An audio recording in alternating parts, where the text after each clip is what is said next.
Look at me. What about me would make you think that I care about your opinion of me?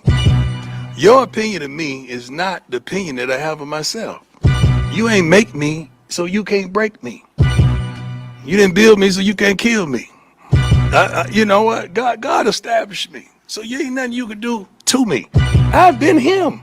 I've been a difference maker, a game changer. I've been that guy. So what would change? Not a darn thing. I'm not even in the game, and you got an opinion of me. I love it, but I don't care. What's up? What's up, chat? What's up? How y'all doing out there? Um, yeah, we come to talk money today. Get back into the lab. Um, yeah, so it's been a lot going on in the markets, especially in the cryptocurrency market. Bitcoin leading the way, and now a lot of altcoins are deciding to rally. Um, for those of you that follow my channel, if you notice, it was a coin that I was talking about called CRO coin. CRO coin made major move, so it's like going up in a good way. So we're gonna get into that. We're gonna talk about the interest rate hikes or lack thereof that just happened like last week. And we're gonna just talk about Sam Bankman Fried, the case what happened with him. Um, he got found guilty. And we can talk about any other general thing when it's concerning markets. I might want to address something I saw as well, but it has to do with finance, so I think is appropriate for this live stream. Um, so, my birthday was yesterday. Appreciate all the support. I had a good day. My kids wished me all type of happy birthday, got me some gifts and stuff like that. So, I enjoyed myself, went to dinner, things like that. So, it was pretty eventful day. Um, but yeah, other than that, we could get right into it. I'm not gonna be in here screaming and hollering today. So yeah, if you come to hear that, you can roll out. Um, but if you do want to at least know what's going on in the markets and the economy, that would be a good time to stay. Hopefully, some of you guys will want to stay to hear this. Because once again, I've been making money, and I'm encouraging people to just follow along and just listen. Give me an ear for about an hour, hour and a half, maybe. I don't know if that long. I just want to get through this and go on, and go back to the bullshit. We got to come once in a while and talk about the money, reestablish ourselves, and that's what it is today. So, with that being said, we're gonna go and let's see what I want to talk about first. Um, maybe this right here. We're gonna talk about this. Um, Let me make sure the screen is sharing. Nope, it wasn't. So we go back to this tab right here. Bada bing, bada boom. All right. It say the Federal Reserve hold interest rates steady. All right. So that's a good thing for as far as the market's concerned, and that's helping this rally that you see that's going on in the cryptocurrency as well as the stock market. Certain indexes are starting to rally. Why? Because the interest rate hikes. Right. All of this stuff intertwines together. All right, let me salute the chat. Double speak in the building. True Essence in the building. I saw Clara Booker in the building. We got TB, Dimple D. Appreciate you in here. Juicy Fruit. Um, we got Odium Speaks in the building. Appreciate y'all pulling up. We're gonna talk positive today. I'm gonna talk about one thing that I saw, but it relates to the money. So I think that's a good conversation, even though it's coming from a detractor. Right? But it just shows ignorance in some people. So, all right, we got Pretty Brown Eyes in the building. 2 = 1. Power Life, appreciate you pulling up. Miss B 91, appreciate you. Angel B, Sassy 81. I appreciate all you guys for pulling up. Now let's get into this. This Federal Reserve hold interest rate steady. So that means when the CPI data came out, the Federal Reserve had a meeting right? The Federal Reserve Commission, they had a meeting. We call them the Fed. Remember, it's a private entity. Okay, they just use the label Fed to make you think it's government, which it is government, but it's privately owned. So they control America's interest rates. When I say they control America's interest rates, that means things like your credit cards, your housing, interest rates on your housing, interest rates on anything that you want to use to buy loans with. That's the interest rates they control. What they did, they went to a pause, right? They didn't raise the rates, they didn't lower the rates, they kept them the same. That's more consistent. I think the last time they raised rates was in July. So they've been pausing, holding off on raising interest rates, which might be a good sign. I think we're going to hold a pause longer than they will start to cut.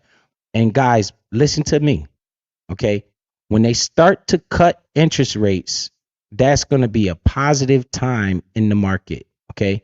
Remember, we went through about, I want to say 11 or 10 or 11 straight interest rate hikes that caused the market to decline.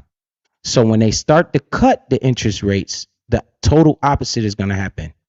And I would hate to just be on the sideline watching, or just talking about drama and bullshit while this is going on in the background, right? And you're not partaking of it because you're so busy want to know what this person said about that person and that what that person said about that person, and all you're doing is filling yourself with days of our lives drama, and you're not getting anything out of it, right? Nothing but a waste of your time, right? We have to balance it. You have to have a balance there. You want entertainment, everybody does. You don't want to be bored all day, but you also want to be a part of the overall economy. You don't want to just sit on your ass and not knowing anything. This is why they got us behind the 8 ball like they do now, right? This is why we sit looking stupid in the face now, right? And we think we can't prosper or gain anything. It's because they got the veil over your eyes with all the drama. He say, she say, rah, rah, rah. That doesn't pay you shit. I saw the other day somebody talking about, oh, Tasha K got in a fight. Oh, everybody wants to go run and look at that. Biz over here like, yo, where the money at? While y'all looking at that shit, I'm like, I'll get to that. But what's going on over here? Why is this doing this? Right? Do I want to be a part of that? Or I just want to sit there and say, I don't know nothing about it, so I don't want to learn. Right? This is how they get us in the trap, and why it's a main reason why we can't create any type of generational wealth, because we don't understand the steps that it takes to get there, right? Maybe not in your lifetime, but remember, we setting up our kids and our future grandkids and our great grandkids generation. Okay, so with that little spill, I went off on my little tangent. We're gonna talk about this right here. So they hold the interest rates. That is good. It say the saving rates will stay high, but the cost of financing will also remain elevated. You see that? The cost of financing. So if you want to go buy a car, you're gonna have to pay high interest rates because they kept the interest rates the same, which is good for the markets because there's no new news in that area. If they would have raised the interest rate, what would have happened? Markets would have declined because now it costs you more on your credit card. They kept the rates the same. Even though our rates are high, it's not elevating higher, right? So people have more certainty with that. So that's why you see rally in the market. That's why you see a Bitcoin steady pushing up a little higher and a little higher. But I got a theory on that. We're going to get to that. But, if once they decide to start cutting interest rates, you do not want to have your hands in your pockets when that starts to happen, right? You do not want to have your hands inside your pockets when that starts to happen. You want to be prepared. You want to be ready. You want to be on the front end of it. Remember, the markets are forward thinking.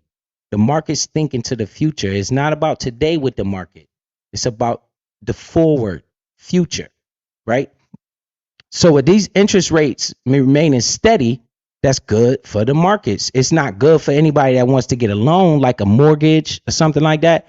Last time I talked to my realtor, he told me that some mortgage rates were approaching 8% interest. That's a lot of money. And speaking of that, I'm keep drilling my realtor. pause, because I know, people, but just listen, we ain't talking like that. I keep talking to my realtor about coming on my stream. He's a broker, a licensed broker. He has his own business. He's a real estate agent, so he knows a little bit more about the housing market. And he said, he's telling me Thursday, right? But he told me Saturday. He told me Wednesday. I just got to stay on him. He's a busy man.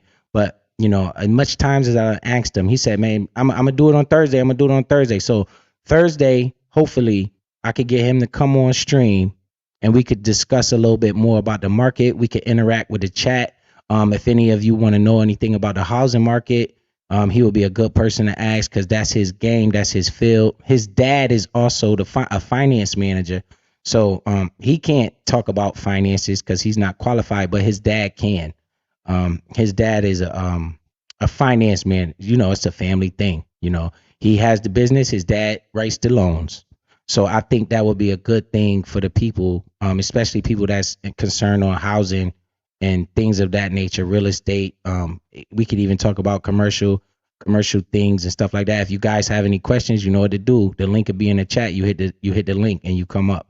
And you can ask him any questions. So hopefully he comes on because he said he was going to do it about 3 or 4 times, but you know how people are, and maybe once he comes on and see how it is, he'll understand that it's cool, but he's promising me he's going to come on. So I'm just giving that out because I'm going to try to bring, like I said, I want to try to bring you guys content other than myself and people that specialize in certain things that they can come on and actually interact with you guys, and we could get some type of understanding of other things other than finances. We could talk about crypto. So I think that'd be good. What up, Rodney? I see you in the building. Just pulled up. It said, funny, I should have saved my crow. Boy, you better listen to Biz. You better listen to Biz now. Rodney, we going to get into that. You better listen to Biz, bro. So I appreciate you guys pulling up, man. This is going to be productive, and we're not going to stay long.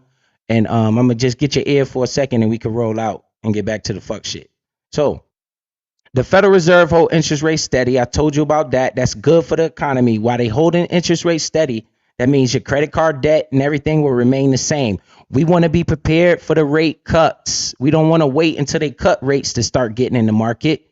We want to get in the market before they cut rates, because once they cut rates, guess what? It's too late. The rally is going to start to happen right in your face, and you're going to be buying higher prices than you see now. Understand that, okay? That's why Biz talk about the throwaway money, right?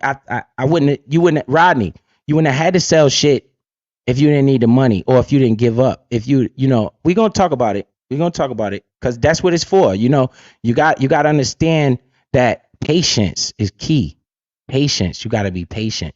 So, it said the Fed won't drop rates anytime soon. Mortgage rates will remain steep. Right? Credit card debt will remain expensive, and expect the CD rates to stay whatever the last word was. I don't feel like scrolling it over because that's just the table of contents in this article, right? So probably stay, I don't know, compliant, I'm guessing. I don't know what that word, what the rest of that word is because it's 3 dots over there. So it say the Federal Reserve this week announces holding steady rates again, a move widely predicted by experts. The Fed reiterated its strong commitment to bring down inflation to 2%, said Jason Walter, a real estate expert and member of CNET, Money Expert Role Review Board. In determining future changes to the federal funds rate, it will continue to monitor incoming data. What is this incoming data is going to be monitoring? Core inflation and the CPI numbers. Okay, when those CPI data numbers reports come out, that's going to lead to the Fed making a decision on whether or not they want to raise interest rates. These are the micro stuff, the micro economy that affects the direct correlation to the stock market or the crypto market or any finance market, the housing market. These decisions right here that they make affects that. Understand that. If you stay on top of this, you could kind of predict what the market's gonna do, right? So that's why this is good to read. This is an article up. You can read it. It say If inflation begins to tick up again, the Fed may rise rates again. Man, if the Fed rises rates again, what's going to happen to the markets? It's going to go down. So by me understanding that, it's a way I prepare for that, right? It's a way that I prepare for that just in case that happens. So I'm covered on both ends. I'm covered if it goes down and I'm covered if it goes up. It's a way Rodney, it's a way I prepare for that without selling. Rodney, I like you because you should really get into this. You're very smart. You're young. You got a lot of life in front of you. Bruh, if I was 20 again and I could learn this shit, I'm trying to tell you, I'd be rich already, bruh. And your aspirations about getting these jobs, making this type of money, you man, thank you for pulling up, Rodney. You one of the people that I really want to help because of your demographic, your age group. I know that you have a lot of life left. In 20 years, boy, shit. You think you won't be a millionaire. You will be a millionaire. So, right, it say the central bank has paused rate hikes 3 times this year as a lever to evaluate its progress on taming inflation, right? Inflation has a direct result of the interest rate. So we got that already. This article goes on and on and on. I'm not going to read it all, but it's just the same. Basically, they paused. They didn't raise interest rates. Who is they? The Federal Reserve. The Federal Reserve, they own the money. Well, they own the debt of America, right? It's not a federal entity. It's a privately owned entity. Okay. They just use the name Federal Reserve. They control our money. This is a problem, right? This is the central bank and all that, right? That's why Bitcoin is the shit, because Bitcoin doesn't have a central government. It's no Federal Reserve for the Bitcoin. They can't raise and lower interest rates. They can't control the economy. These people are controlling the economy, right? So that's why all these people are on Bitcoin's line right now. So we got that out the way, right? We understand that they pause, right? That's good for the market. A pause or a cut is good. The rate hike, not so good. Right? When rate hikes come, markets tend to crash. You got to be prepared for both sides. All right, so we're going to go to the next one. Let me see what else we got right here. All right, so we can talk about this a little bit. Sam Bankman-Fried.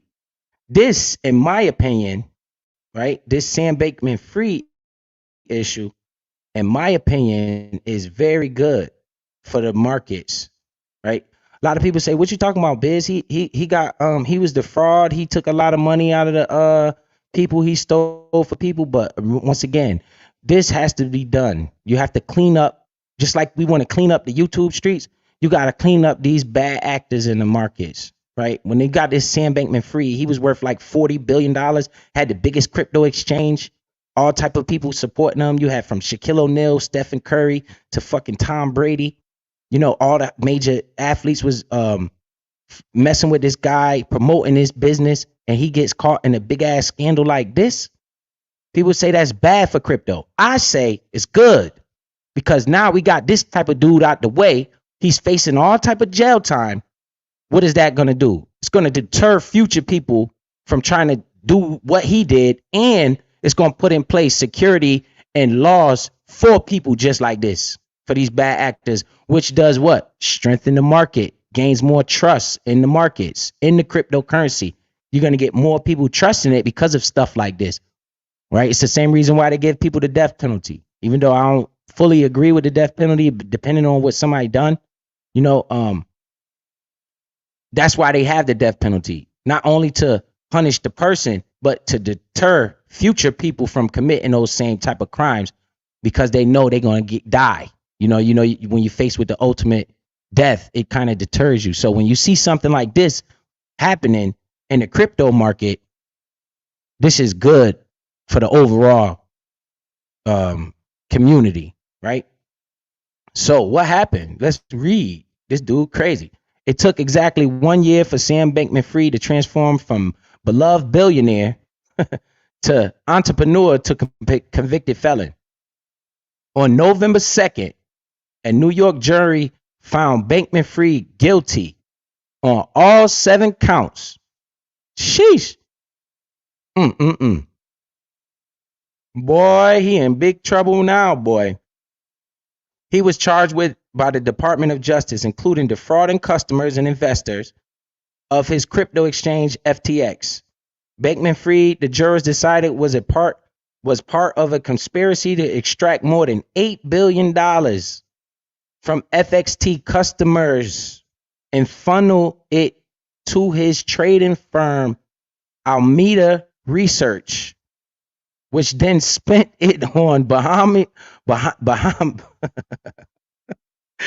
Yo, it's not funny, man. Damn, that's not funny. Listen to what this say. It say he took $8 billion worth of customer money, right? So you deposit your money into this FTX thing. He taking all that, and then he's using it to buy real estate in the Bahamas, right?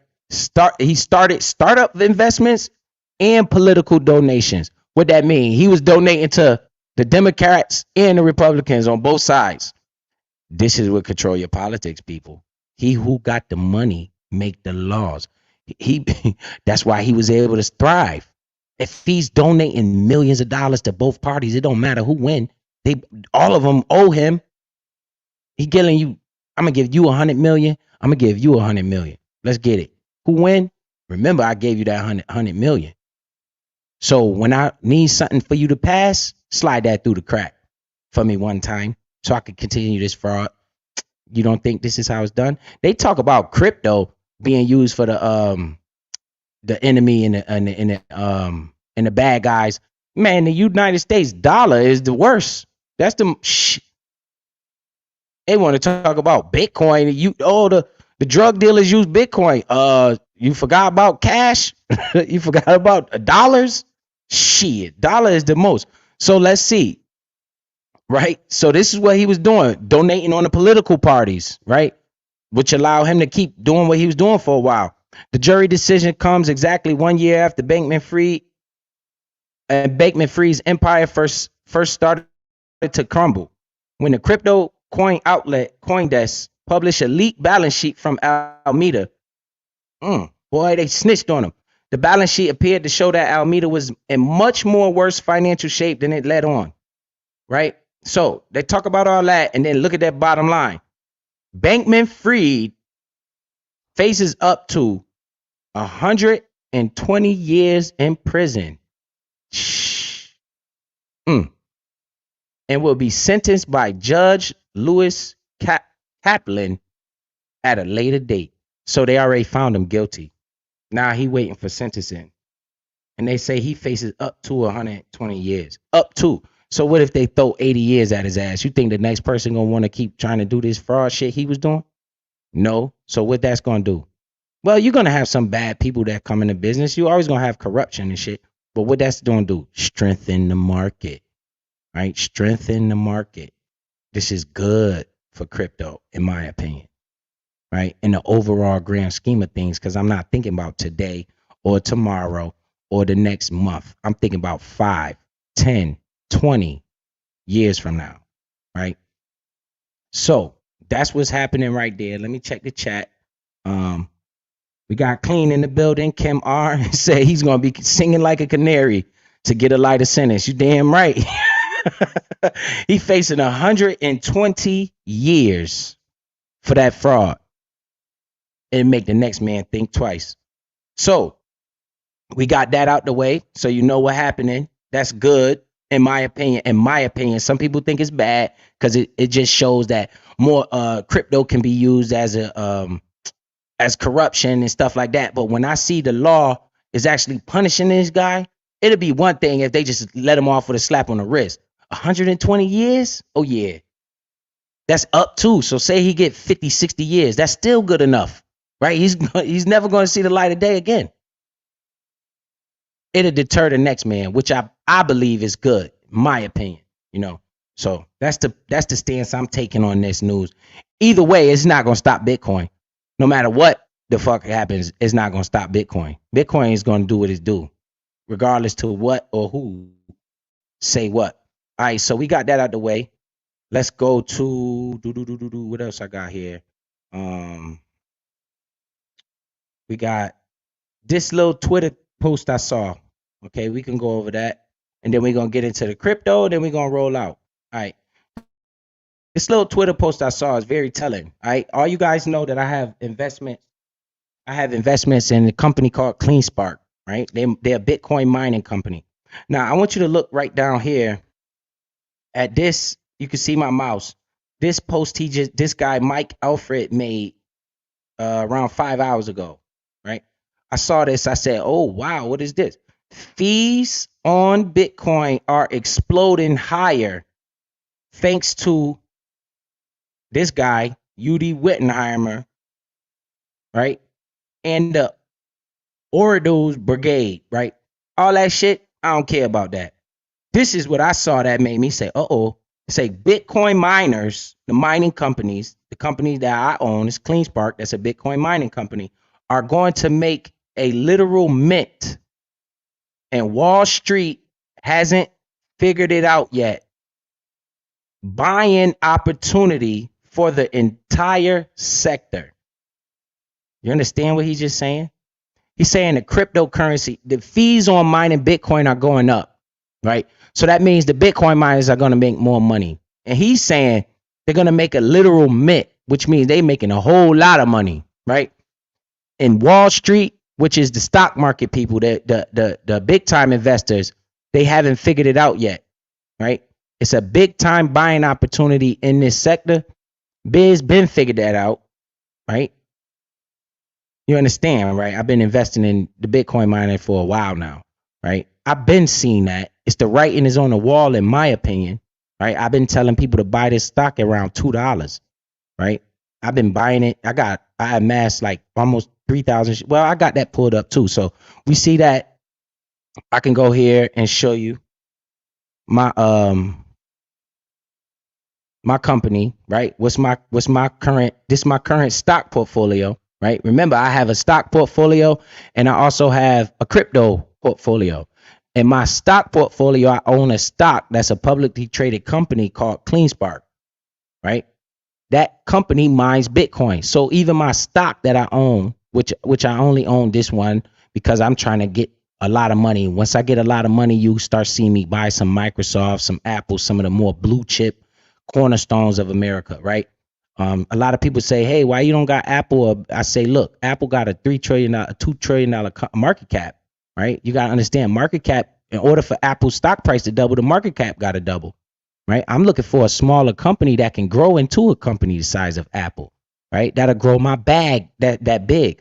I identified the Bitcoin miners. I feel like if Bitcoin hits these prices that these people talking about, the Bitcoin miners are going to explode, and I'm going to be on the front end of that explosion, watching the money come in. You know, this is my thesis. Everybody has their own thesis. I also think that AI, the artificial intelligence, that's a good sector to get into the market. Just like we have sectors in this beef shit with all these different people attacking each other. They call it a sector. Well, they have sectors in the market, right? You have the Bitcoin mining sector, which I buy. I buy the Bitcoin. I'm in the Bitcoin mining sector. You have the housing sector, right? You have retail. That's a sector in the stock market. You know, AI is an up and coming sector in the market.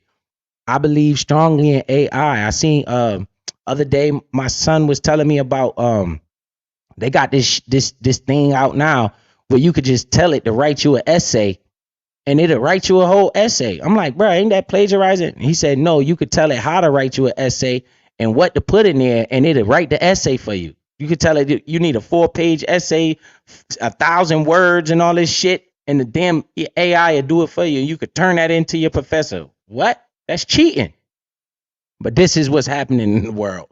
This AI technology. I believe in that. And I also believe in electric vehicles. I can't not believe in it because all I see is Teslas everywhere. I start to go to Wawa's and Sheets, and I'm seeing these charging stations being put up.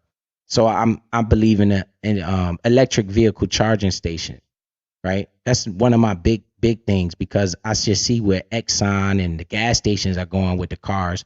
It really don't matter what car pull up to the gas station; they all need gas, right? So I'm thinking the electric vehicle charging stations will replace the gas stations, right? I'm thinking 10 years in the future, right? This is how you invest with this type of mind. right? You think about where could this company be in 10, 15 years from now? You look at that, look at the business model, you look at the balance sheet, see how these people make money, right? See if the company is profitable, and then you understand if you want to invest in that way. CleanSpark is not quite profitable yet, but they're on the road to being profitable, especially with the growth. And I see a lot of things that makes me want to invest in this particular company. As you see here, I got 3,100 shares of CleanSpark, right? I had 4,000. Remember when we had that nice rise up to about $7.50? I sold 1,000 shares at $6, right? I took that thousand shares at $6. That was $6,000. I took that money out of the market. I reinvested into something called CRO. I want you guys to follow me, right? I reinvested a big portion of that money into something called CRO. What about $1,000? I just fuck it off, right? Because I'm not investing for my health, right? I'm gonna spend some of this fucking money. You understand? Right? I'm not doing this for my health. I'm doing this to make money. So, but the big portion I sold 1,000 shares at around $6. I came on live and I told everybody when I did that, right? Because I saw the price pump up and I said, let me get mine because I was buying these shares at like $3, $2, $3. So once it doubled my money, it's time to take my initial investment out. So I took my initial investment out, which was around about $6,000, right? It left me with 13,000 in here. If you guys following me, you already know this is true because you seen what I did. So I got $13,000 of what? This is literally free money. Understand? Because I took my initial investment out, right? This was the free money that's left over. Understand? If I'm buying at $3 and I'm selling at $6, that's a double up. Take my profit out. Take my initial investment out. What I did with that initial investment, I took that and I put it into a different investment. We're going to get on that next, right? We're going to get on that next. So this literally is house money. I can sell this right now and buy whatever I want. But for what? If I'm thinking about the future, right? This is play money, throwaway money. This doesn't affect my daily life. In case of emergency, I'll spend it. But I ain't an emergency coming up that I can't handle with my day-to-day life, right? All right. So that's house money, right? If you notice here, I don't know if you can see. Let me move my mouse. What did it say? Kwame Brown bust life. They got cheap labor and new voters. Hold on, KB. I'm almost done. I'm almost done. So it say 3,100 shares right here. Right? If you look over here at my buying power where it say cash balance, that's the amount of cash I got. If you notice, slowly it's going up. You see where it say incoming funds 100? I be putting $100 over here every week and for the past 3 weeks just to buy shares. When you see 394, it was $100. What happened? You see those extra 5 shares on the tail end? So I got 3,105. I bought 5 shares the other day, right? Just to buy them, right? Because I'm trying to buy more shares. I'm trying to buy those shares back at a lower price. Remember, I sold them at $6. So I want to buy them back at a lower price, right? But my average price is $4 on all of my shares, right? Because I've been buying $3. I bought some at $3.80. I bought some at $5, whatever. So they give you the average price. So my average price is around $4. I'm not buying no more shares unless the stock price drop under $4, right? I'm going to show you what I'm talking about. Let me go show, where is it at? Account details. Boom. This might help. Let me see if that's going to help. All right, okay, you can see the transfers where I put the money in there. See, I put cash transfer, I put 200 in, I put another 100 in. I haven't bought anything. See this right here, this $19. I bought that. It was about 5 shares. Where is it? I can show my actual trade, my purchase prices, stuff like that. Let me see. I'm gonna figure it out. It ain't too. Let me see if I click on it. What if I click on buy? I want to buy. What if I wanted to buy something? Let me see if it let me buy. Let me see, because I want you to see what I'm talking about. Just understand, Biz ain't buying no more shares unless it drop under $5. I mean $4. If the stock never drops under $4, that means I'm not buying shit else. That's just me personally. But for anybody that hasn't bought any shares, I'm just going to tell you this. The average price target on this company is like $8. That's the average price. The high price on this company is around $50. Just so you know this, right? My strategy is because my purchase price is $4, right? That's my average purchase price where I bought all these shares at, these 3,100 shares. I got money on the sideline right now for what? In case we drop under $4. If we drop under $4, I got money ready to just throw in there. You understand? Every week I put $100 in here. Don't mean I gotta buy shit. I just put the money in there. What am I doing? I'm waiting to hopefully this bitch drop. Damn, Biz, don't you want it to go up? No. No. The longer it stays down, the more ownership I could acquire at a cheaper price. Because Biz is not thinking about this money right now. Biz want this money in 10 years from now, 20 years from now. Why would I want the company to start taking the fuck off and now I got to buy shares at a higher price? I hope we get bad news. I always say the same thing. It sounds crazy, but if you understand what I'm saying, it's actually smart. I hope this bitch crash. That's why you see that $400 right here. And this week, it's going to be $500. It's going to be $494. And next week, it's going to be $600, right? I take $100 out of every check, put it over here, right? Until this price, which is $4.29, which is higher than my purchase price, I'm not buying anymore. That's just me and my situation. Remember, it's a high price target on this company at $50. There's analysts that say CleanSpark can hit $50 a share, right? I got 3,100 shares. I'm not pressed to buy that much more. I have a goal that I'm waiting for. If you don't have any shares in this company, the high estimates is $50. I'm just going to say that. I can't tell you whether to buy, sell, or nothing. But I'm telling you, the high estimates is $50 a share on this company, right? The average medium price target is $18 a share. And the low is $8. The low is $8. $8 from $4 is what? Another double up. Another double up. So if you want to double your money, it wouldn't even matter if you bought it today or not. I'm just going to say that, right? Me personally, and where I'm at with this company, it has to make me want to buy it because I have so much, right? Every time the stock moves up $1, it'll gain me $3,000, right? And I do want to own more, but I want to own more at my price because I have ownership already. If you do not have ownership, if you felt like getting ownership, I would buy it now. I'm not telling you to do it, but I would buy it. If I didn't have any, I would buy it right now. Fuck the price, right? That's what I would do if I didn't have any ownership. So I hope you guys understand that. Let me check the chat, make sure what y'all saying. All right. I gotta think on it. No, Rodney, it won't. Use money and you'll be multiplying instead of parsing. Biz, I gotta admit, you've been on it with everything you saying. Yo, TB, bruh, I tell you, bruh, I don't want to be like a wizard because I'm gonna be wrong about something. But my big bruh, listen here, I've been right about this shit this whole year.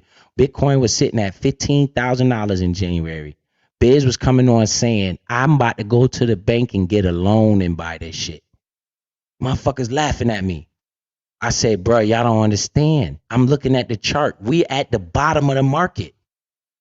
We was at the bottom of the market. Now you look, it's $35,000. It's more than double where it was at. CleanSpark was another one at $2. This bitch hit a low of $1.78. When I saw $1.78, what are you talking about? Bruh, I was putting $400 in there. Bruh, I was stretching my money so I could buy more shares. I come and think about them shits. Yo, I got to get more shares. Yo, I need more shit. Like a drug. I ain't playing. And what happened? That bitch took off, ran up to $7. I made all that money, took the money out. Then I put it into this CRO coin. This is where Rodney going to come into play. right? I bought it when it was at 17,000 in February. Lord have mercy, you up. See? Good move. Goodbye. Goodbye. Right? Talk your ish, biz. Yes, sir. You know what it is. Right? Juicy fruit. You in here. You done made money. Right? I'm not fucking Aristotle. I don't know everything, but I do pay attention to this shit right here because this is what makes me money outside of my job. This is for my kids, right? This is Biz trying to get this bag. And I ain't talking about no damn super chat. I'm talking about getting to the bag. Like, bruh, real talk. So, without doing nothing, just using your mind. So, right? All right, that's my account. We see what's going on over here. That's 13, what did it say? 13.6, which I'm not worried about. Remember, guys, this is throwaway money. I hope you get that in your head. I put $100, then I put another $100, then I put another $100. I'm not buying anything till it comes to my price. Why? Because I have ownership already. If you guys don't have ownership, if I didn't have ownership, I'm not going to say you guys because I can't tell you what to do. But if I didn't have ownership in this company right here, I would be buying today. I wouldn't put $1 million in here. Notice how I said I bought this and I accumulated this little by little by little with throwaway money.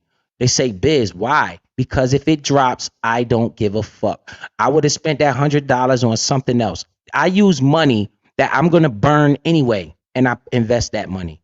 Right. So if everybody goes to the liquor store, they buy bottles of liquor.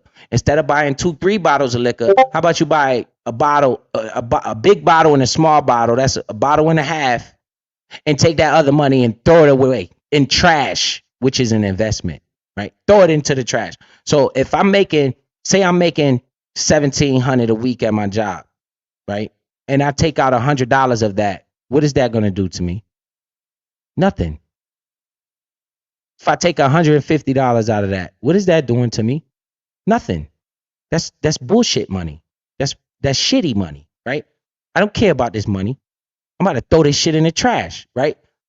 The trash is the investment. Why? Because I believe in this company for the long term. I don't know what the current market cycles are going to do, if it's going to go up or down. So that way, if it goes down, I was going to throw the money away anyway. It doesn't affect my life. I'm not in a rush to sell it. I don't care. People was in this chat watching my account go down. I was down $9,000. Everybody knows it. That's a part of my channel.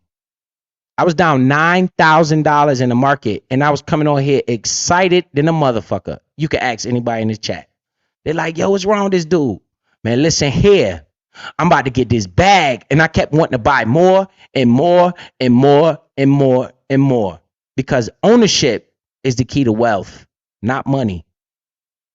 Money is what you get from ownership. We have to remember that. The more I own, the more money I can make. The more I'm able to buy at a cheaper price, the more ownership I could obtain for when the price goes back up. When the economy, just think about this.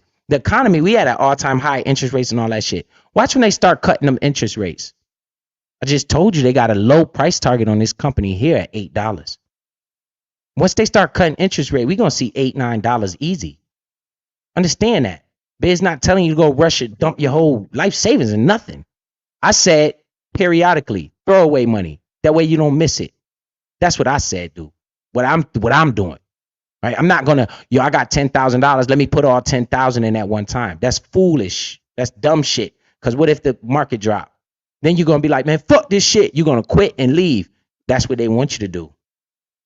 This ain't gambling. This ain't the casino, right? Time is your friend in the market. Patience is key, right? Patience, being patient is the key. And how do you be patient? Is not being paranoid. How do you not be paranoid? Not investing money you don't have to throw away, right? If you invest in money that you need to buy shit with, you already fucking up. If I'm investing money that I need to pay my bills with, I'm fucking up. I lost because I can't dictate what the market is going to do tomorrow. I could wake up and it's a fucking war outside. Then what? Market is going to crash. But notice I got that 400 on the side. Right? Notice I got that $400 right over there waiting for that shit. I hope this bitch crash. Because then I could take that capital and deploy it and buy more of my favorite asset, right? Biz, when will you sell the company? When the story changes. Once we start breaking up into those higher levels, I'm going to introduce to you guys something called options. I went over it a little bit already in my previous lives, but that's when I'm going to introduce these options, right? We're going to go on Biz journey. And maybe if you follow my journey, you'll understand, follow my journey. You make your own decisions, but follow my journey and you'll understand what I'm doing, right? When the market starts to rise and we getting into those higher numbers and you start looking at my account and that shit worth 25, 30,000 and I'm not selling, I will be selling options to the market, making money off of that shit, right? We get into that once the market starts exploding. I'm going to introduce you to options. But until then, I'm looking to gain ownership for me personally under $4. For anybody that doesn't own this company, if it was me, I'll be buying this shit right now. Cutting it off. I'm cutting it off right here. What we at? We at 429. I'm cutting it off. Anything higher than 429, Biz making money. I would be cutting it off right here, right? And I'll be hoping it went down lower. If I had 500, this is how I would invest. Right off the break, I'm dropping $200. Boom. I got $300 in the hole. That shit start dropping, I put 50. It's keep dropping, I put 100. That bitch keep dropping, I put the rest of the money in there. Just because the stock is dropping, it doesn't mean the company is fucked up. The overall economy could be fucked up, presenting to you a buying opportunity. If there's nothing wrong with the company you're invested in, don't worry about the fucking price. A lot of people fuck up because they're looking at the money. Stop looking at the money. Look at ownership. Especially if you got a good company, right? We all know Amazon is taking the fucking malls out of business. So if Amazon stock crashed tomorrow, I'm going to go run and buy that shit. I don't give a fuck if I got Amazon shares and my money is going down. Because why? Number one rule, I'm investing with throwaway money because I don't give a fuck if this shit go all the way to zero. CleanSpark go all the way to zero tomorrow. So what? Number one, it's all play money right there. Because remember, I doubled my money already. I took my investment out already. This shit could crash and go to zero tomorrow. It's play money at this point. You understand? This is how we got to get to thinking. I want it to crash. I hope this bitch crash. I hope I wake up and I look in this shit. $3 and not fucking $3.50. I swear to God. I swear to God. Because what I'm going to do instantly, I got $400. I'm putting more money in there. This $400 that's in this brokerage account, it's not accounted for in my real life. This is throwaway money. You understand? This is how we get this motherfucking bag. Because if you're buying good companies in the downswing of the market, it is nothing but an opportunity for you to add to the bag. Right? You add to the bag by adding ownership. Fuck the money. Fuck the price. I wish they wouldn't even put the price up there. Be honest with you. I be hoping they take the fucking price up because I was literally down $9,000 and I was steady on this live stream, excited, telling people I'm buying more. I just bought some more today. I just bought some more today. I just bought some more today. People looking at me like I'm fucking crazy. Then the price skyrockets, go to $7. I triple my money. They like, yo, what the fuck? You got to take advantage of that downswing. Rodney, I hope you still here, bro. When that market starts to drop like that, add to the bag.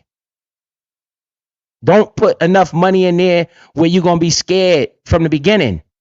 If you put $1,000 in there and that's your last $1,000 and you can't stomach to lose it, don't put it.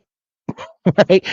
You understand? Don't do that because the market will scare the shit out of you and it'll make you sell at the low. And then it'll hype you up and make you buy at the top.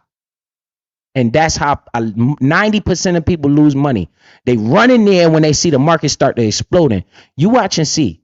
When this fucking market start taking off, people gonna be buying it like a motherfucker. You like, yo, y'all motherfuckers dumb as shit. That's how I'm looking at these motherfuckers like, yo, what the fuck is wrong with y'all? Fuck is y'all doing? You buying the fucking top, fool. When everybody talking about that shit, I ain't buying shit. I'm the one selling you the shit, right? I'm selling you the fuck, because normally when your grandmother talking to you about Bitcoin, oh yeah, it's time to sell this shit. Pay attention what happened to Shiba Inu.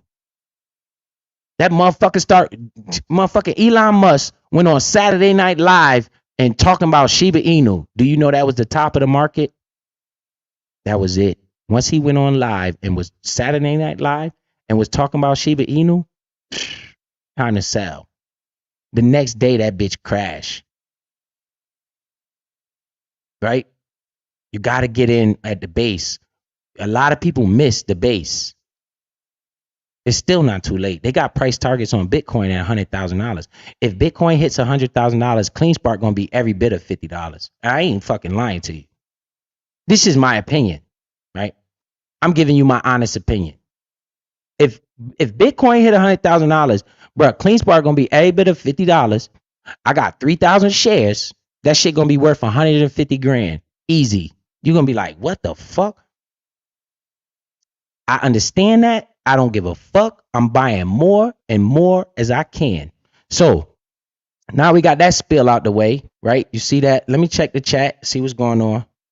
All right, we still got 40 people, man. I appreciate it. Sale 42. Y'all ain't going to. I should buy more Bitcoin. I can't tell you to buy Bitcoin. I can say dollar cost average. Right? I cannot come up because I'm not a financial advisor. I can't say, yes, buy more Bitcoin. I can tell you what I would do. What I would do, I would dollar cost average, use it as a saving account. Especially like, I ain't teasing you, Rodney. We talking this money here. This is no joke. With you with all these new terms and all this new age shit, Bitcoin is the new age money. You damn right. Right? This is glowing the fuck up. We glowing up over this bitch. You damn right, bruh. Me personally, you got years to lose. I don't want to say it like that. You got years ahead of you. I don't want to say years to lose, but I hope you understand what I'm saying, because you're not stupid. You got years to fucking wait, right? $50 a week. What's that? You know what that is? That's fucking fuck off money. That's money you're gonna spend on bullshit, right? $50 a week. What's that? Nothing, right? Just 50. It goes down, I don't give a fuck. 50. It go up, I don't give a fuck. 50. It goes sideways, 50. 52 weeks in a year, right? What's 50 times 52? Let's see. Me, I put 100, right? That's how I end up with my money. I do, let's say 52 times 50. That's 2,600. That means you done invested 2,600. Let alone if the price starts going up, that means that 2,600 might be worth 5,000, 6,000. That's just with $50. Now, if I'm putting $100 a week just in this account, right? That's $5,200 a year that I'm investing. Let alone when I get my income tax return, because that's how I think about investing a lot. So when I get my income tax return, it might be 5,000, 6,000. I'm gonna take the majority of that and do what? Add to the bag, right? So that's how that go, right? I don't give a fuck if it's $25 a week. Imagine somebody putting $200 a week, right? If you make a good ass job and you got 200 to put, so 200 times 52 is 10,000. That means you'll be investing $10,000 a year without it going up. That's just investing money. So in 5 years, you're gonna have $20,000 sitting there anyway. It's gonna be money there regardless, especially if you're making a good investment, right? If you're investing to a good company, you know it's gonna pretty much hold its value, gain ownership. Right? Now, what happens when the price start rising? That 10, 20,000 you invested over 2 years now turns to 50,000. You like, holy shit. Right? And the next thing you know, you at 100,000. Right? Then the market goes up. You start hearing everybody talk. Biz is coming online. Trust and believe that shit. When the market come on, everybody talking. Hey guys, I'm selling. I'm selling. Too much bullshit going on. I'm selling right now. I'm about to take this money out. Why? Why are you doing that, Biz? Everybody talking about it. The market is at all-time highs right now. Too many people talking about it. Time to get the fuck out the way. What you gonna do? I'm gonna wait on the sideline for the crash. When this bitch crash, I'm buying everything that I had and more. That's how these people play this game, right? Don't watch the news too much, because the news will trick your ass, right? The news will trick your ass. Don't fucking watch the news too much. Watch shit like what the Federal Reserve doing. That's news, but that's fucking policy, right? Watch the fucking policies these people making, right? In California, they got a policy that says by 2030 they need all electric vehicles. What does that tell Biz? That tell Biz they trying to get away from this gas powered shit. That means these electric vehicles might be fucking valuable in the future. These charging stations that charge up these electric vehicles might be valuable in the future. Bro, I was at the grocery store. I seen the parking spaces got electric charging stations in the fucking parking spaces. I'm like, holy shit. In my head, I'm thinking about money. So I'm looking, I'm like, yo, what happened in 20 years when this whole fucking parking lot got fucking charging stations in every parking space? When there's fucking electric cars everywhere. Right? You could go to the grocery store, pull up and charge your car while you're parking and you're inside shopping. This is where my mind at. Right now, Bitcoin is in the headlines. So I want to get as much Bitcoin as I can. I could do what I did with this position. I'm gonna show you. And right now, I sold shit.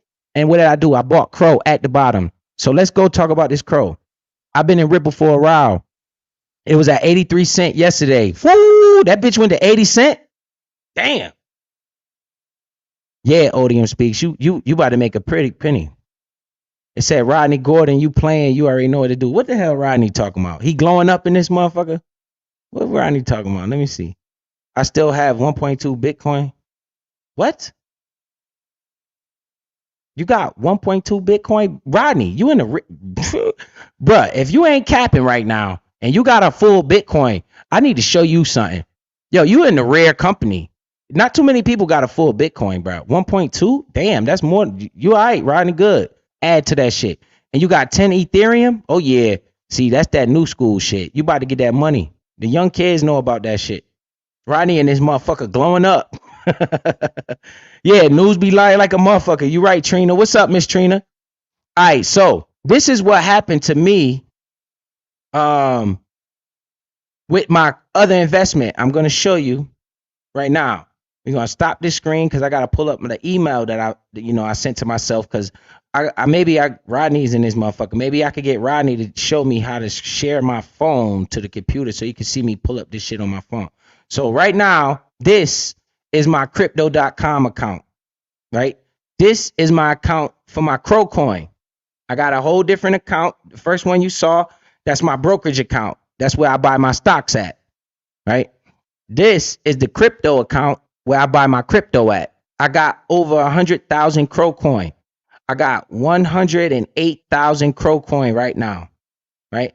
I've been buying this token when it was 5 cents. When CleanSpark ran up to about $7, I sold 1,000 shares at $6. I profit $6,000 from that trade. Okay. Out of that $6,000, I fucked off maybe like $1,000 because I wanted a nice even number, that 5,000. I took like $3,000 and I put it into CRO coin because I already had some CRO coin. I made it even at 100,000. I was buying CRO coin at 5 cents. CRO coin is now almost. Let me check. I can tell you the exact numbers. Well, we could go on Coin Market Cap and check that too. Let me see. It said there is no cap to my wrap. I have 1.2 Bitcoin in MetaMask wallet. I track through Coin Market Cap. Yo, turn that shit off. Don't look at it no more, bruh. Do you know that Fidelity, BlackRock, and all the big institutions are now starting to buy Bitcoin, bruh? Just turn that shit off. Don't even look at it no more. Bitcoin might be worth $100,000 in the future. Like real shit, real talk, bro. They got price targets at 500,000. Just turn that shit off. Don't even look at it no more. Like real shit. When was you buying that shit, Rodney? Don't even look at it no more. That's a good amount. You don't sell shit. Odium Speaks. Yo, Rodney, don't sell shit. Fuck is you doing, man? Nigga, you 20 years old, man. Don't touch that shit. Not financial advice, nigga. You 20, nigga. What happened when you 50?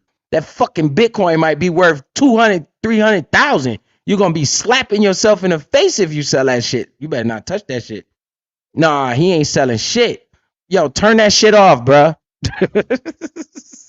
Oh man, that money gonna tease him. Watch when that Odium, when that bitch get about 60, 70,000, he gonna want to sell it. Don't sell shit. Buy more. Not financial advice. So on the screen here, you see this is $8,000, well, almost $9,000, right? My total investment in this was about 5,000.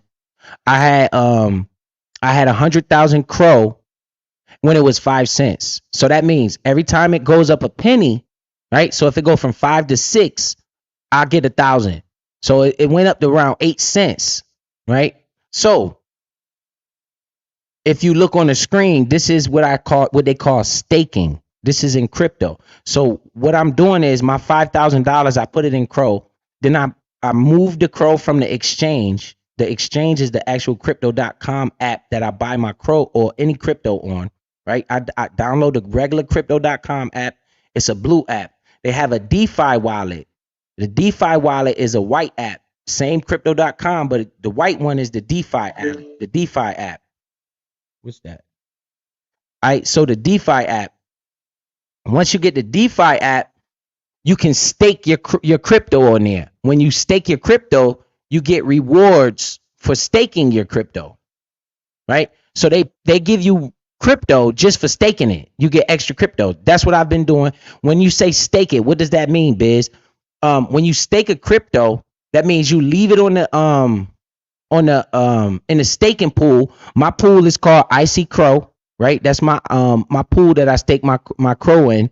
That means I have to leave it there for at least 28 days, right? So say I want to get my money off. I gotta say that I want to unstake my CRO. It take 28 days for them to unstake it, and then it'll go back into my account. I can sell it or do what I want, right? But by me staking it, I say, look, I just leave it over there, let you guys hold it, and they say, thank you for letting us hold it. We're gonna pay you interest on that CRO that you stake, right? So about $100,000 of this CRO is CRO that I bought. When you see that 8,000, whatever, 8,800, whatever, that's free CRO that I've been accumulating, right? When you see over here, it says 7.6% per annum. That's what that PA means, per annum. That means that's the rate they're going to pay me on the amount of CRO that I got, right? They pay my rewards in CRO. So if you see under there, say I earned 195 CRO, right? That's in about a week. So I earn about 200 CRO every week just by staking it. What do? Every Friday, where it say claim rewards, I hit that button, claim rewards, and then that 200 goes to my balance. And now I'm making more CRO because I got more CRO that is staked, right? I just restaked the compounding interest, right? So now that 195 is gonna go on top, which is gonna push that number to like 109,000, and then I just leave it there, and they pay me 7% of my money. So next week it'll be another 200. I put it in there and just leave it there, and it just keeps growing on top of itself. If CRO coin price drops back to 5 cents, I'm going to be buying more with my money. I don't give a fuck if it go. I hope it goes to 5 cents, because what it's showing me right now is it's gonna do what I think it's gonna do, right? I was buying at 5 cents thinking it was gonna go up. This shit is almost at 10 cents right now. That means what? Here goes another double up, right? That $5,000 investment I put in here is now worth almost $9,000. That's $4,000 profit. Understand? Now, what happens in 5, 10, 20 years when this shit's sitting at $1.50, and I got 100,000, right? Not only that, I can claim those rewards for cash, right? You see where it say it's worth, what is it worth? $16, right? If I want, I could take that out as cash or use that money to buy a different cryptocurrency, right? What happens if CRO coin sitting at $1, this position worth $100,000, and now those 200 CRO that I'm gaining every week is worth $1 each? That's $200 a week. If I just claim the rewards and I leave my shit alone, I could take that $200 a week out. This is the power of investing. With the cryptocurrency, This is staking. This is what I do. I stake my crypto. Why? Because I don't need this $8,000. I don't have nothing going on in my life where I need to use it. So I just leave it there. You see? And now the money is growing on top of each other as long with the chart is moving as well. So that's that. So you got 13 plus 8. What's that? Somewhere like 20, 21, something like that. That's good, right? Decent. Better than nothing, right? I see people come on here with $1 million portfolios. I'm like, God damn. You know what I'm saying? What am I going to do? I'm going to continuously add to the bag, watching the market, looking for a downswing. I'm looking for a downswing so I can add more money to this bag, right? Get more ownership. I'm not going to be buying right here because Biz was buying at 5 cents. If this shit decide to keep going up, I'm going to just go for the ride. I'm not putting no more money in here until what? It comes to my price. When it comes to my price that I like, then I'll buy more. And that for me is around 5 cents. I might buy at 6 cents too. Right? If I see it come back down to 6 cents, I might buy some. But for those of you that don't have any, once again, they got price targets on this shit at $1. If it make it to 25 cents, you done doubled your money. You understand? If you're not in this play already, my number one rule is don't put all your money at one time and you should be all right. Throw away money. If it crashes, you don't give a fuck. Right? But once it starts going up, you made money. You understand? And I wouldn't buy right now because we're literally on a rocket ship. I'm gonna pull up the chart right now. Let me see. We're gonna pull up that chart right now for you guys. Let me see. Bitcoin price today. We're gonna go to coin market cap. We're gonna pull up that chart. So now you guys see that it's pretty much like a bank. Yes. Pretty much like a bank. Yep. And I put money on the sideline. Like if right now I got money on the sideline in my CRO app too. I think I got only $100 over there though. I don't put that much over there because I got a lot already. Let me see. So we're gonna present this next screen, which is gonna be coin market cap. We're gonna look at the cryptocurrencies. I'm gonna show you the Bitcoin price today. Boom. I'm gonna show you the past time of the damn thing. All right, so let me make sure you guys can see the screen. Nope. I gotta make sure you can see it. All right. I see my shit fucking lagging, but I'm there. Can you hear me, chat? Y'all can hear me? We good? I think we good. All right. So this right here is Bitcoin's price, right? I'm gonna show you guys this, right? Bitcoin at January. So we're gonna go look at, see, they got the different timelines on the chart: 1 day, 7 days, 1 month, 1 year. We're gonna go right here to the 1 year timeline. Look at this shit. In 1 year, right around here, this was November last year. Look at that. We had fucking 16,000, 17. They go to that 15,000 right there. Boop. 15,000, right? Nobody wanted to buy. Everybody was talking shit. That's when I wanted to get a loan. Right here, I was like, bro, I'm about to go get a loan for this shit. Y'all motherfuckers tripping. I need to get a loan for this shit. Y'all don't understand. It's the bottom of the market. And look, ever since then, we've been on a skyrocket. Now, I want you to notice something in this chart. This is why Biz is putting money to the side. This is the main reason why Biz is being cautious and not just buying randomly. Look at the chart. You got ups. After an up, what normally happens? A down. You get an up, a down. You get an up, down, up, down. What do we have here? Up. What am I thinking is about to happen soon? Another downswing. And before it corrects and goes back up higher, right? So if I was predicting this chart, I would say downswing to about here, maybe around this $30,000 level. I think we could possibly fall back down towards 30,000 and then bounce and go higher to 40. What is that going to do? You got people right now getting excited. They're piling money in here. But you should have been buying right here. You shouldn't be give a fuck if it go up or not, because you should be very well safe over here at 15,000. right? So people piling money in here because they got this thing called FOMO, fear of missing out. They feel like we going to 50,000. They want to get in on the front end. They rush and pile of money in here.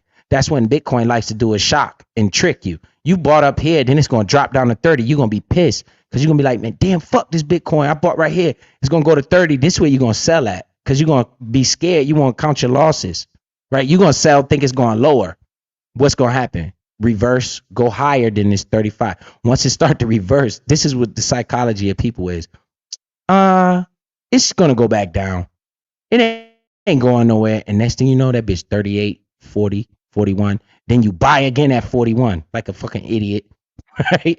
And then it does the same thing, drop back down to 35. You're like, God damn, yo, I can't never time this right. When you stop trying to be greedy and you just get your ass on a train and chill the fuck out and understand time is your friend and understand throwaway money. Understand I'm gonna just buy it $50 here, $50 here. I mean, what the fuck? You can't lose. You have ownership of one of the most hottest assets in the world, right? So that's the chart of Bitcoin. Let me go look at the chart of CRO, and then let me see what else I want to talk about. Oh, I got a little Clean Spark news to go over because that's my favorite company. We're gonna go over that, and then we're gonna get the fuck out of here. Oh, I wanted to talk about this shit that I seen. We could talk about that too. Let me see. Let me go down a little bit. Come on, guys. Why you wanna? Let me see if I could do it. Okay, boom. What the fuck? They go XRP.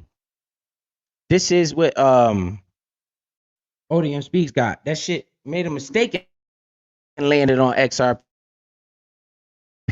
But let's look at XRP because ODM Speaks got some of this. XRP won that lawsuit. You know what that means, right? That means when Bitcoin start to take off, XRP is going up just off GP. Won that damn lawsuit. That's a fact. All right, so this is the 1-day chart. Let's go look at this over a year. We'll look at the year chart of XRP. Look at notice something here. We're on the upswing. Look at this. But if you look at these upswings at XRP, what normally happens? You get a downswing. That's where everything. You get the major up, major down. We correcting. It might go down. It might go up. I don't know. Momentum is in this XRP though. This XRP might moonshot. I'm just being straight up because they won that damn lawsuit. Look, this shit. They won the lawsuit. This bitch been on a rocket ship, right?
Yo, can y'all hear me?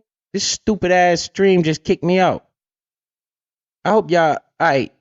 He said the second live did this. Yep. I'm back. Can y'all hear me? Ray H, appreciate you. Commercial break. There we go. All right, Juicy Fruit. I'm back. This shit just kicked me out. Like, no bullshit. I'm in here talking and shit. Next thing I know, that joint just kicked me out.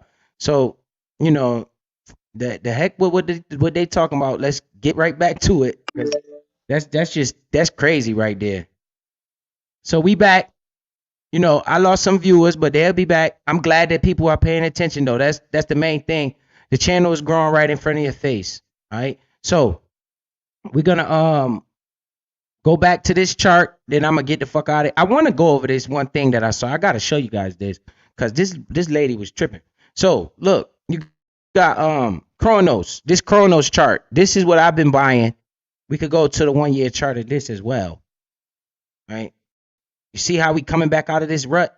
So what's this telling me? That's resistance right there. This little peak right here, that's resistance at 8.3, right? So when we get to 8.3, we might have a little resistance. But if you look at the 1 month chart, I want to look at look at this. Look at this. This is fucking clean as hell. Look at this. Boom. That's why Biz won't buy no more. I was buying over here in this red area, 5 cents. I was buying over in this area, in this 5 cent area. I was saying I was buying it. I was coming on stream saying I was buying it. And why? I say, yo, we at the bottom of the market over here. I'm buying right here. Look, boom, that shit looks so pretty. Look at this. In the past month, we just been getting nothing but constant growth. It won't slow down. I ain't buying no more. I got 100,000 of them at 5 cents. What the hell I look like? Buying them at 8 cents. I'm waiting for it to drop again. I'll start buying again at 6 cents. That's just me. If you ain't been buying none, you can look at this chart, understand that we are up high, we are in a run. You could prepare yourself to add on a pullback if you so choose, right? If you so choose. If not, don't worry about it. You know, it's more than one way to skin a cat. But this is Chronos. This is what I've been buying, right? And I made about almost $4,000 off of it, so I'm good with that one. All right, so we got Clean Spark news. We got Juicy Fruit in the building, so I'm gonna show Juicy Fruit some of this Clean Spark news. All right, so let's see. She said I'm back. All right, Ismail in the building. Angel B. Right, and then we gonna get out of here and go somewhere else. So this is what happened with Clean Spark. This is for all the people in here that got Clean Spark. All right, we gonna make this main screen so we can see it bigger. All right, this is the mining update report as of Thursday, November 2nd. Every month they give a report. The company mined 633 Bitcoin in October. It increased its Bitcoin holding to 2,311 Bitcoins that they hold on the balance sheet. Okay. The hash rate surpassed 10 exahash. For those of you that have been with me buying this from the beginning, we remember when it was at 6 exahash. Company is steady growing, getting bigger, sticking to the script. That's why Biz want to buy more. All I want to do is buy more. I don't give a fuck where the price at. I want to buy more. That's where I'm at with it because the company is executing at a high level. Period. The company is executing at a high level. Oh, they got a war in Israel. The company is executing at a high level. The stock price dropped. The company is executing at a high level. I'm down $5,000. The company is executing at a high level. The company will do what it do. The stock will follow, regardless to what. Regardless to what. So understand that shit. If the company is executing at a high level, doing everything they say, do not worry about the price. If this company comes out here say, yo, we fucking up. We ain't doing what we supposed to do. That's when I'm selling my shit. That's when I'm selling my shit. Point blank, period. As long as the company is doing what the fuck they say they doing and they sticking to the script, I don't care where the price goes. Preferably, I want the price to go down. so I can obtain more ownership. I do not want to see the price run away from me and I can't buy at these low levels no more. I'm going to be pissed off buying this shit at $10 a share. Right? I don't want this motherfucker to go up. I want this bitch to stay down low as it can. When this shit start going up, I get pissed. I be like, damn, yo. That's how I be looking at it. They be like, yo, you up, man. Fuck that shit. Because I'm thinking in my head, yo, I could have more and more ownership, man. Damn, yo, this shit just got away from me. That's how I think. Yo, you just made $5,000 today, man. Fuck what you talking about. I could have made 7. I could have made 8. That's how I look at it. Right? So I hope they do some more fuck shit in the news. Don't wish war on nobody, right? But when Israel going to war with whoever they going to war with, that brings the stock market down. What that got to do with Clean Spark? Nothing. So when the stock price go down, I'm like, damn, shout out to Israel. Let me get some more shares. I'm using this as opportunity. Oh, inflation is high. Economy's fucked up. Shout out to the economy. Let me get some more shares. Let me look at what Clean Spark doing. Oh, they executing like this? Let me get some more shares. Right? Fuck what they talking about. The company, when they putting out news releases like this, it makes me want to buy more. Right? I'm praying to God we drop below $4. Shit sound crazy. But think about what I'm saying. Right? I don't want to buy no more over $4. So I'm not buying no more right now. But these press releases, I'm going to remember this press release when this stock start to crash. Right? When this stock start to crash, this news article going to pop back up in my head. Clean Spark is adding to the bag. Clean Spark is growing the exahash. They at 10 exahash. They over 10 exahash. I'm going to remember that when I see this price start going down. I'm going to be like, oh, yo, this is an opportunity. I'm not going to say, yo, I'm down money. Fuck the money. Ownership, the key to wealth. You chase the money, I chase the ownership. You chase the money, I chase the ownership. All right?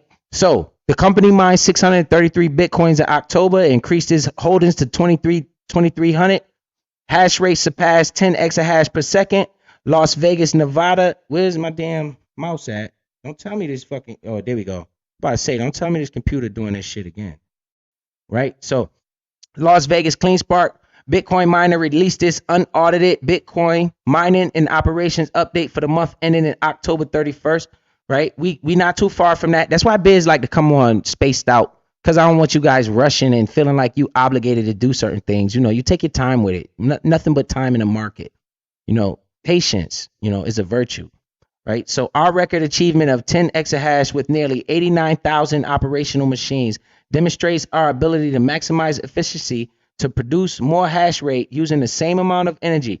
Energy and capital efficiency are paramount to our operation, says CEO Zach Bradford. A combination of software optimizations and hardware upgrades have led to impressive gains in our total hash rate without requiring additional power at our existing site. Our fleet-wide efficiency is now estimated at 27.32 joules per terahash. And with the ongoing arrival of new XP, what's that? Miners. They're getting more miners ongoing, right? And the anticipation of the Antminer 21S. What's the Antminer? All right, that's a new type of machine that they're going to be getting. We ordered them. They ordered them in October. We expect to continue to build on these accomplishments across one of the largest and most efficient mining operations in the industry. Holla at me. Right? I'm reading this like, let's get it, motherfucker. When I seen this article, I'm like, bruh, please crash. I hope somebody drop a bomb. Like, sorry to say that shit, but my kids need these motherfuckers to drop a bomb. Right? I hope somebody do some fuck shit and the market go down. Right? I hope that shit happen. Sound crazy, but if you understand the logic, it makes perfect sense. Right? Our expected efficiency, boom, boom, boom. This is the mining updates, 633 mined in October. Total for the calendar year, 6,000 Bitcoins. Bitcoin holdings, 2,300. Total Bitcoin sold in October, 562. All right, guys, that's a change, right? Last month, they only sold like 80 something Bitcoin. So when they say Biz, god damn, they sold a lot of Bitcoin this month. And you know what I say? Yeah, they buying a lot of machines. So they took this money and they turned around and buying more equipment with it, that's good for the company, right? So they sold some Bitcoin. Why? We've seen a price increase. Pay attention to the miner. The miner's selling Bitcoin right now. Why is he doing that? To buy more machines, hoping the price drop. But if the price don't drop, what did he just do? He got more machines to mine more Bitcoin. So he's using money to fund the program instead of diluting the shareholder, right? That's okay with me. I'm fine with that. When I see they sold that many Bitcoin and that track record of this company, I know that they're going to use that money towards the company's growth. The bigger the company get, the more Bitcoin they can mine in a month, right? And maybe next month that number might not say 633. That number might say 700. You see? So that's a positive thing for the company. That's called accretive growth, right? They selling shit to grow the company. That's actually a good thing, right? So I see that. I'm like, damn, they sold a lot of fucking Bitcoin, but that just triggered my mind and say, yo, they got more. They about to get more machines. So that might be all right. You know, what do I expect them to get the fucking money? How you going to be a gas station if you just holding all the gas and you don't sell none, right? You know they got to sell some of what they make in order to be profitable. That's a good sign in my opinion, right? So deployed fleet, 88,000. So that means they got 88,000 miners. Monthly end, 27, current hash rate, boom, boom, boom. It say that, you know, they just sold it wherever they sold it at. But you see they lost a little money right there because they could have sold at 35 if this was a perfect world, but it's not. So that's all right. They made approximately 16 million by doing that. The daily mine average is 20 Bitcoins a day. It reached a high of 22 Bitcoins a day. This is a decent and a very good October mining report, and I'm cool with that as an investor, right? By me looking at this. This is what you want to see from a company that you invest in. You don't invest in a company you're not trying to research. I'm heavily invested in this company. I got over $10,000 invested in this company. This company got to answer to me. Point blank. They got to tell me what the fuck they doing. And they put it out here in news releases so somebody like me that's invested can look and see if I agree with this shit. Soon as I come out and this shit say, total Bitcoin mine, 0. Man, the fuck? I'm out of here. You talking about 0, right? You supposed to be a Bitcoin miner and you fucking up. I'm out. Give me my money. I'm out. I'm selling. That's how I'm rolling, right? As long as they doing what they say they do, I'm not a seller. I'm a buyer. I'm a buyer at my price, but I'm still a buyer, right? So that's good right there. We got that out the way. Boom. So let's see. We got everything out the way that I want to talk about. Now, for those of you that stay to the getting of the getting, we're going to show a detractor. And I'm going to try to stay in my calm voice, but you never know with me. When I get irritated, I get irritated. But we got a detractor that can't stop talking about me. And we're going to get to that right now. All right, so we got the Chronos price. We got that out the way. I showed you guys my portfolio. We got that out the way. I got the fucking, but this detractor was talking in at least a language that I can try to help, try to help. So we're going to get to this right here. And I'm going to show this right now. So let me see. I'm going to pull this up on the screen. I'm waiting for the computer to load. All right.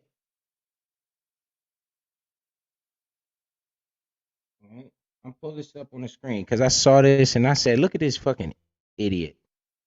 Right? This shows you that people don't understand money. The people that say they understand money don't understand money. But it also shows you that they can't stop talking about me. They want me to talk about them so bad. Right? They just can't help it. They just pick any little thing to try to pick over. And they're going to just talk. So everybody in here is going to get this. And I'm about to pull it up right now. So let's see. And we're going to go through we're going to show some more stuff. Now, this live stream wasn't going to be about this person until I saw this person talking shit. right? This wasn't gonna be about this person at all. I wouldn't even think about this person, but this person want to talk shit about me, right? So we're gonna share this tab right here. Make sure everybody can see it. Make sure we all in the room. We all in the room. Let me see who in the room. Let me see who in the room. We got Bolo in the building. Nope, it wasn't Tears. It's this motherfucker right here. She can't help it. But let me show you what the detractors do. They say Biz want to just talk about women, right? I'm bringing it to this live stream because this has something to do with money, right? This detractor is now trying to fuck with me about money. Because isn't this all business person, right? But they talking to me about money. This is crazy. He bothers all women, but then they do shit like this, and I'm not supposed to say nothing. We just supposed to let them run amok. We just let them do whatever they want. So you guys, y'all could now share the tab and tell all the fucking people that want drama to come on back and pile up in here because we about to get on this lady head right now. All right? So this lady cannot stop fucking talking about me. When I decide to talk about her, then I'm gonna hear these stupid ass people say Biz is just attacking women. They're not gonna refer to this idiot getting on her page talking about me. It's ridiculous, right?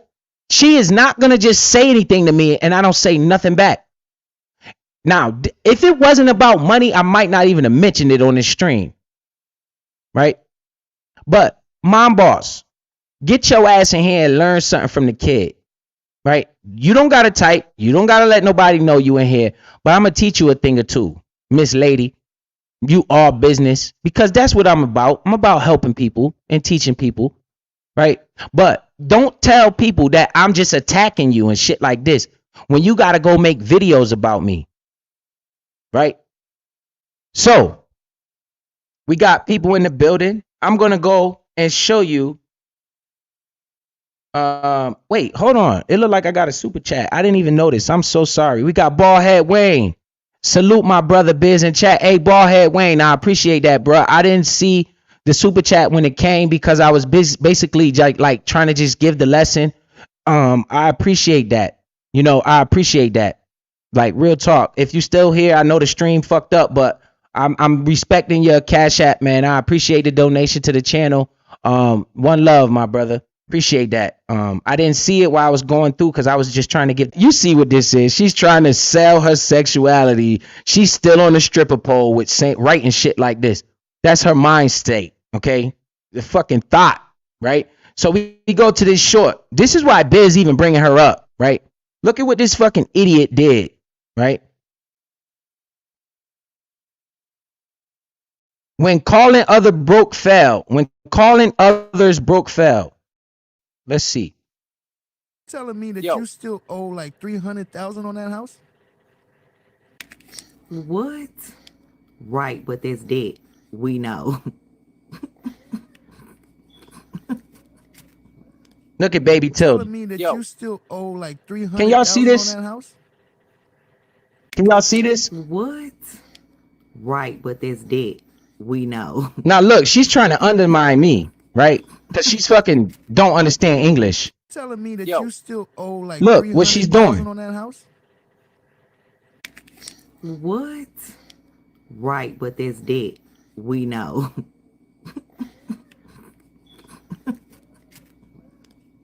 Telling me that you still owe like $300,000 on that house? What? Right, but there's debt.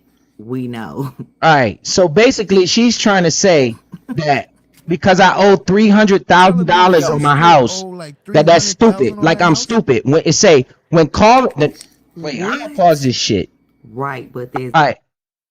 The name of this video is When Calling Others Broke Fails. She put it short up, right? So she's saying when I'm calling other people broke, but I owe $300,000 on my house.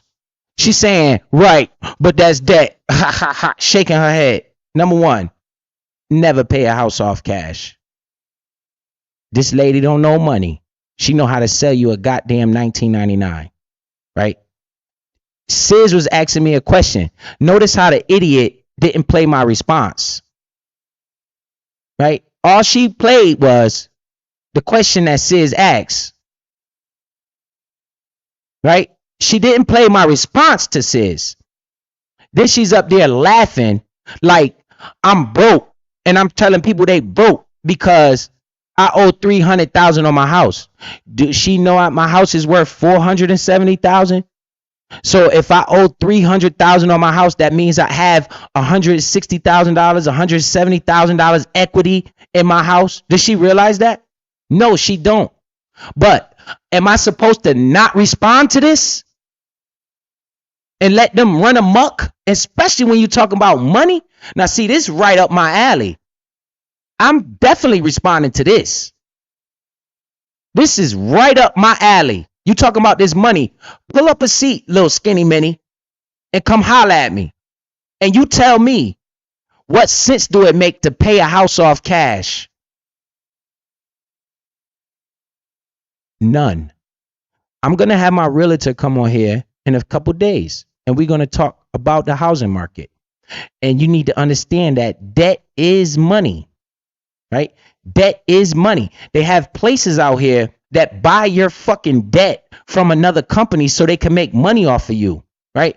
Debt is money. When you buy a house, you lock in something called interest rates, right? If I had, let's just say my house worth 470. So let's use small numbers. Let's say 400,000. If I had $400,000 cash and I went and bought one house with that, that is not the smartest thing in the world to do. When I can leverage my credit, right? Leverage my credit. Whole time, I don't know if this lady is living in a house that she even owns, if she's paying rent, if she's getting assistance with all those damn kids. I don't know. But she's trying to insinuate like I got a big debt. Does she know my credit is good enough to hold that debt? This is how 90% of people in America, the Jewish people and all of them, own 90% of America with debt. Your money is created through debt. Take your skinny ass over here and listen to me.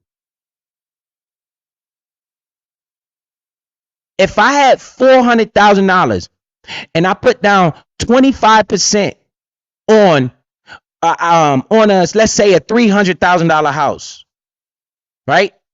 You're talking maybe, let's just average 25 to 30,000. I can gain ownership of each house. So if I take that 400,000, I can gain ownership of about 5 to 6 houses with that same 400,000. Get renters in those houses. Those houses are now assets. The debt just sits there. They paying my debt. The property value goes up as they pay my debt.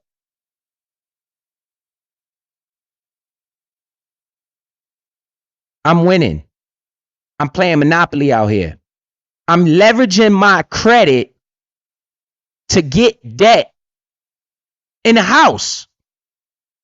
What's so funny about that, you bald-headed lady? What's so funny about that?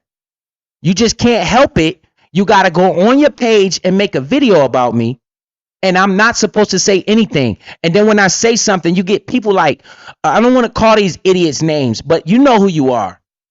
All he do is attack women. What are you going to say to this fucking imbecile that goes on her page making this video? Nothing, right? Because you're just going to kiss her ass, right? They could just do whatever the fuck they want, right? Because they're a woman. No. Now she's in my lane with it. She's disrespecting the fact that I got 300,000. She said that's debt, right? Does she know that's an asset? My house is an asset. My house is worth 470, dummy. If I want to sell this house right now, I'm going to gain $170,000 out this house, dummy. Never having to put down the whole amount of money, right? If I bought this house for 300,000 and it went up to 470 and I sold it, I would sell it at 470. I still make the same $170,000. Can you count all business? Can you count? So you trying to say the fact that I got a mortgage payment is stupid. What you gonna say? It's not an asset because you living there, right? That's wrong too. It's right and it's wrong. Because I'm living here, but my property value going up. The more I pay on this mortgage, the amount that I owe to the bank goes down. Why would I pay the whole full entire amount of the fucking mortgage off at one time? Why? Why would I do that when I understand how money works? What sense do that make? I would have 5, 6 houses. I would own the block, and these people would be paying me money. It makes no sense what you're talking about. None.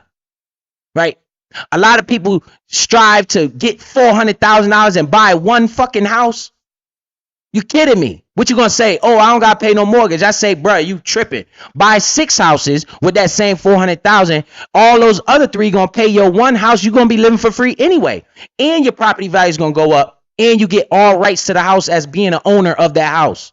So, Miss, look at your face right there, Miss fucking business lady. Understand how money works. Understand that the real estate moguls in the world, all of them are in debt. Understand Donald Trump is in debt. Understand this, because these people know how to play with money. You don't know how to play with money. You know how to charge niggas $19.99, right? The fuck out my face. What are you trying to say here? Why you have to put me in your video? Why are you talking about what me and Sis was talking about? Get your skinny ass up here and talk to me about this type of shit. But you want to go throw sneak disses when calling others broke fails. Fucking It's dead. We know.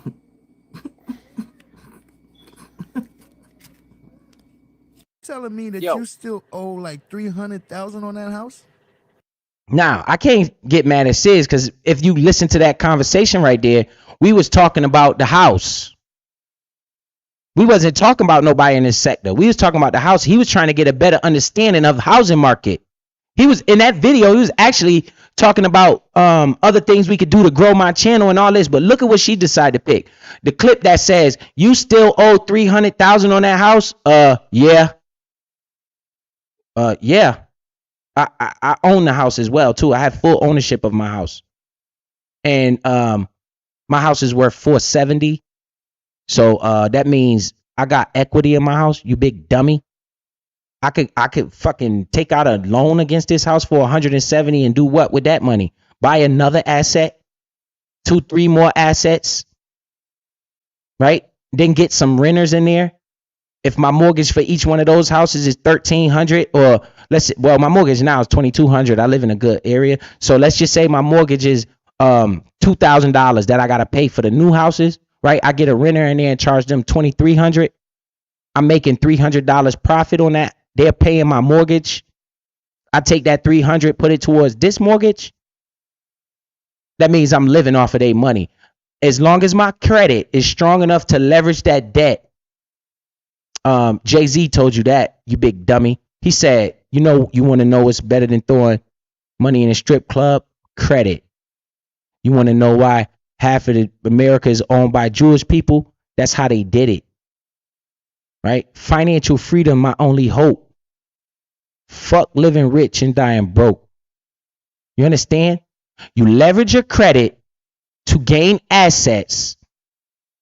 Your credit means debt, right? Debt is money. All money in the world is created out of debt. But you wouldn't know that. You would know how to sell somebody $19.99. So you look so dumb up here laughing because I owe 300,000 on my house.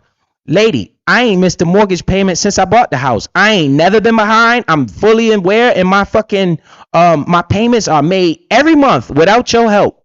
Right? It's zero reason why I would go pay. If I even had 300,000, that would be the last thing on my mind, is to pay off the house. Because I know how money work. Right? To each his own. If you want to pay your house off, that's fine. I'm not trying to pay my one house off. I'm trying to get ownership of 5 houses and have people paying me and have other people paying my house off. So, fuck out my face. Stop making videos about me. We could do this type of video all day. You could try to tell me about money. I'll tell you about money. Right? This is cool. You didn't call me out my name. You didn't call me no nothing. You just talking about this money talk. Biz gonna give it to you how you want it. Right? But that's why nobody's signing up for your $19.99 because you don't know what the fuck you talking about. That's point blank period, nigga. You don't know what the fuck you talking about. You don't know how money works. You don't know none of that shit. You never pay your house off like that unless you finish paying your payments. When a parent passes you down the house might be paid off. But if you going out to buy a house, unless you a fucking millionaire and you making millions of dollars, if I made 10 million and I bought $1 million house, I might pay the house off because I got millions, right? But if I leverage my credit, I don't have to pay the house off. I can gain ownership of 5-6 houses. You know these shopping centers be $300 million. Do you think these fucking people are paying $300 million in cash for the house, for the shopping center? No, dummy. They putting a down payment down. They charging everybody mortgage and shit. And the whole shopping center pays for itself. Dummy. Don't play with me about this money shit. That money shit, you gonna lose fucking with me. I tell you if you're right. But when you start challenging me like that on some fuck shit, stop it, girl. Stop it. Stop it, motherfucker. Stop it. Do you even own the house you live in?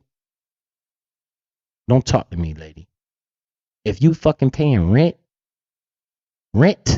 don't talk to me about no motherfucking mortgage or no houses. I'm talking to you, Miss Mayo. We talking about this money talk. I could talk to you. Stop playing with me. Understand how money works. Fuck this 1999, do it yourself, travel, all this fuck shit you got going on. Don't talk to me about this housing shit, this money talk, this fucking financial shit, these investing shit. Don't talk to me about none of that shit. Stay in your lane, niggas. Keep selling that shit to people. Don't fucking talk to me about this type of shit. You ain't gonna win. You can't talk to me about this shit. I listen to other people that know about this shit talk to me about this shit. Not you. Cause you look dumb as hell right now. Let's play it again.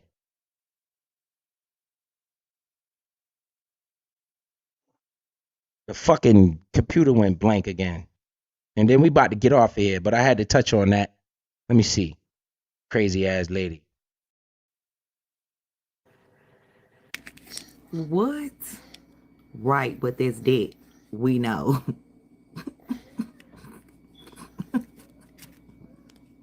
Telling me that you still owe like 300,000 on that house? What? Right, but there's debt. We know. That's actually sad that you think that's a diss. Telling me that you still owe like 300,000 on that house? What? Right, but there's debt. We know. All right, that's enough for you, motherfucker. That's enough for your dumb ass. How you get this shit off the screen? On that house? Get this shit off my screen. Fucking lady crazy. So, as you can see, I didn't go looking for her. I didn't go talking about her. That girl only got 2,000 I ain't give a fuck about her. I didn't give a fuck about what she talking about. Right? I don't give. Now they talking about shorts. She got these views on her shorts. Nigga, you fuck a short. You need, you know, you know how much views you need on a short to make any money? Stop it, yo. Stop it, man. Get your ass out of here. You get fucking 17 people in the chat. That's your max when you talk about me. You know that, right? Fucking crazy ass lady, man. But this is what I got to deal with. This type of shit. Right? And I'm not supposed to say shit. He always talking about a woman. Why is this motherfucker talking about me? Go in her fucking chat and tell this motherfucker stop talking about me, and I won't talk about her. I don't never just start talking about this lady. Or none of them. They always bring me up. If I showed you Queen Regina community wall, she's fucking atting me all the time. These people are looking for this type of response. But she gonna get it talking to me about this money talk. Like real shit. The fuck out of here. You don't know what you talking about. So now we got that out the way. I respond to your musclehead ass. You see, I save your ass for last because you don't mean matter. Look at you up here, mama 6. You act like you supposed to got a man and you treating yourself like this.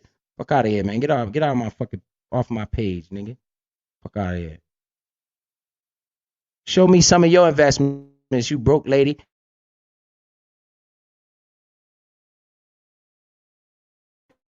For fucking money. You tripping. So, right. Yeah, she playing me. You right, Ray H. But why the problem is, why is she talking about me? And then why are these people gonna say Biz is attacking women? Like, what's wrong with these motherfuckers? She clearly right there trying to diss me about something she has no clue. So, y'all seen that? He said, run that whole name. I see y'all. Y'all seen that? So I had to respond to her. Debt is a form of money. You leverage your credit to use your debt only with an asset, right? You don't leverage it. I wouldn't be talking about I got a payment on a Rolex, right? You wouldn't hear me talking about I owe $10,000 on a Rolex watch, because that is not an asset. That's a liability. Unless you got a rare Rolex that's going to go up in value. You wouldn't hear me talk about I leverage all my credit to buy a car. I will come show your skinny, bony ass titles to all my cars. When you talking to a nigga that got, listen, man, I'm not even going to go there. Ray H, you right. But it's obvious what they doing. Obvious.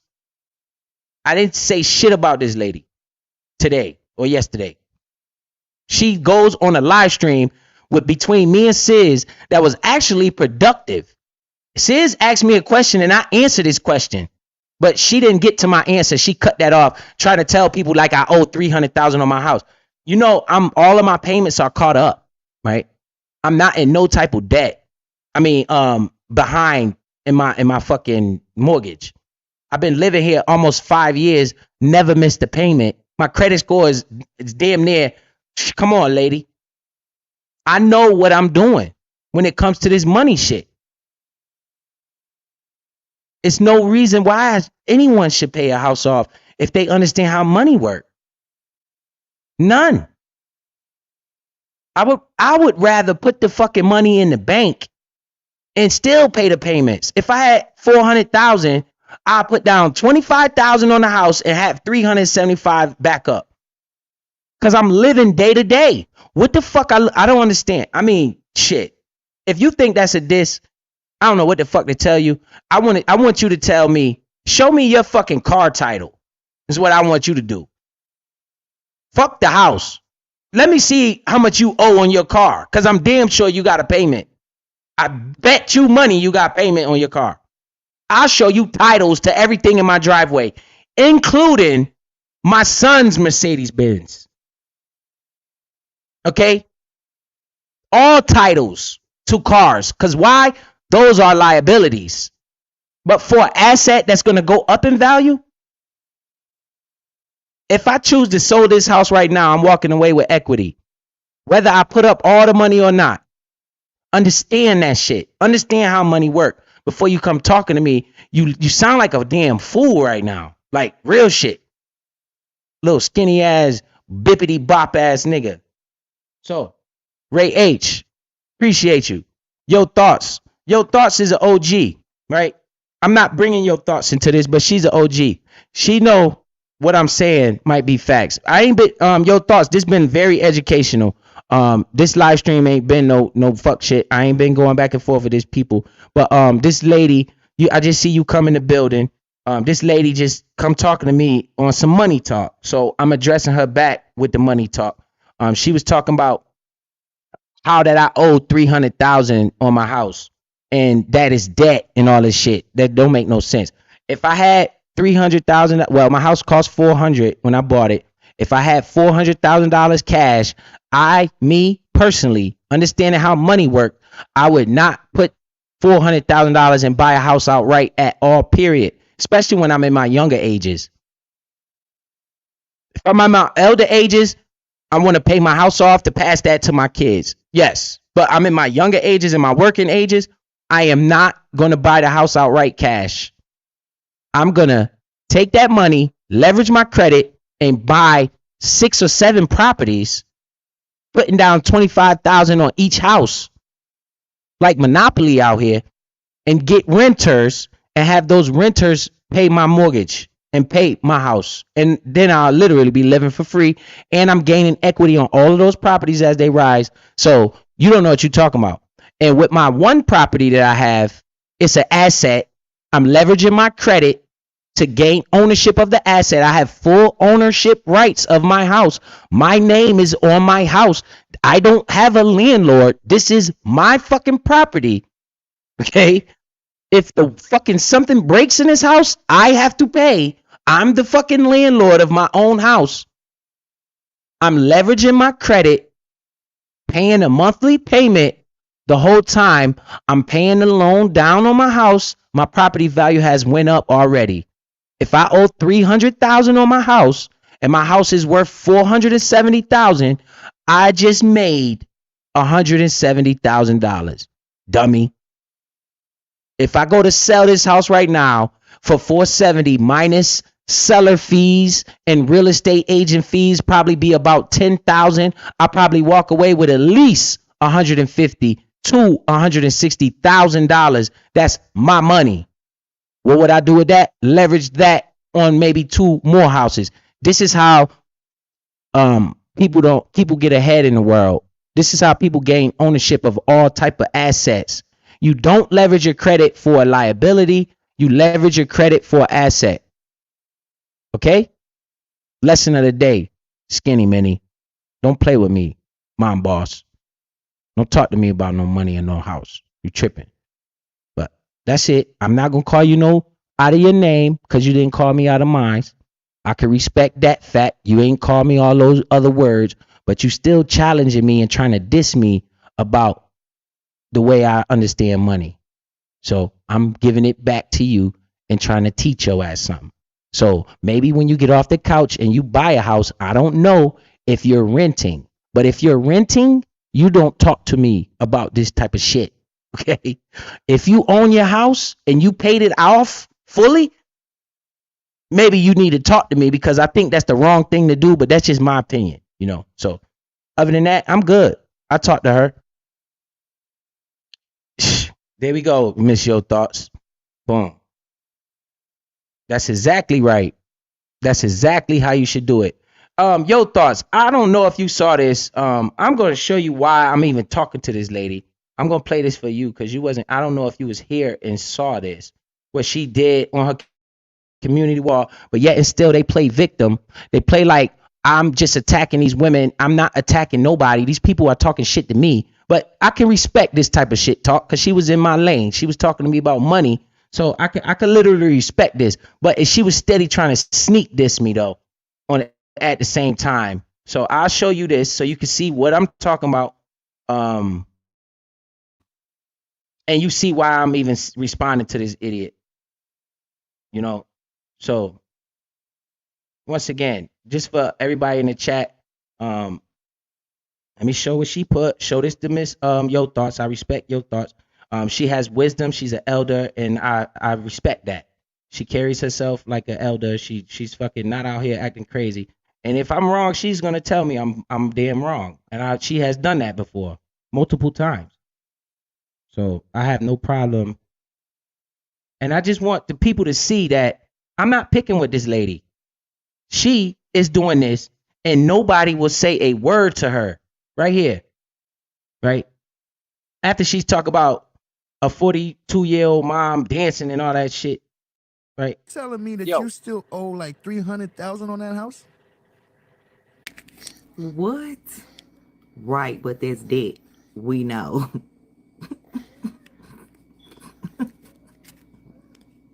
Telling me that you still owe like $300,000 on that house? What?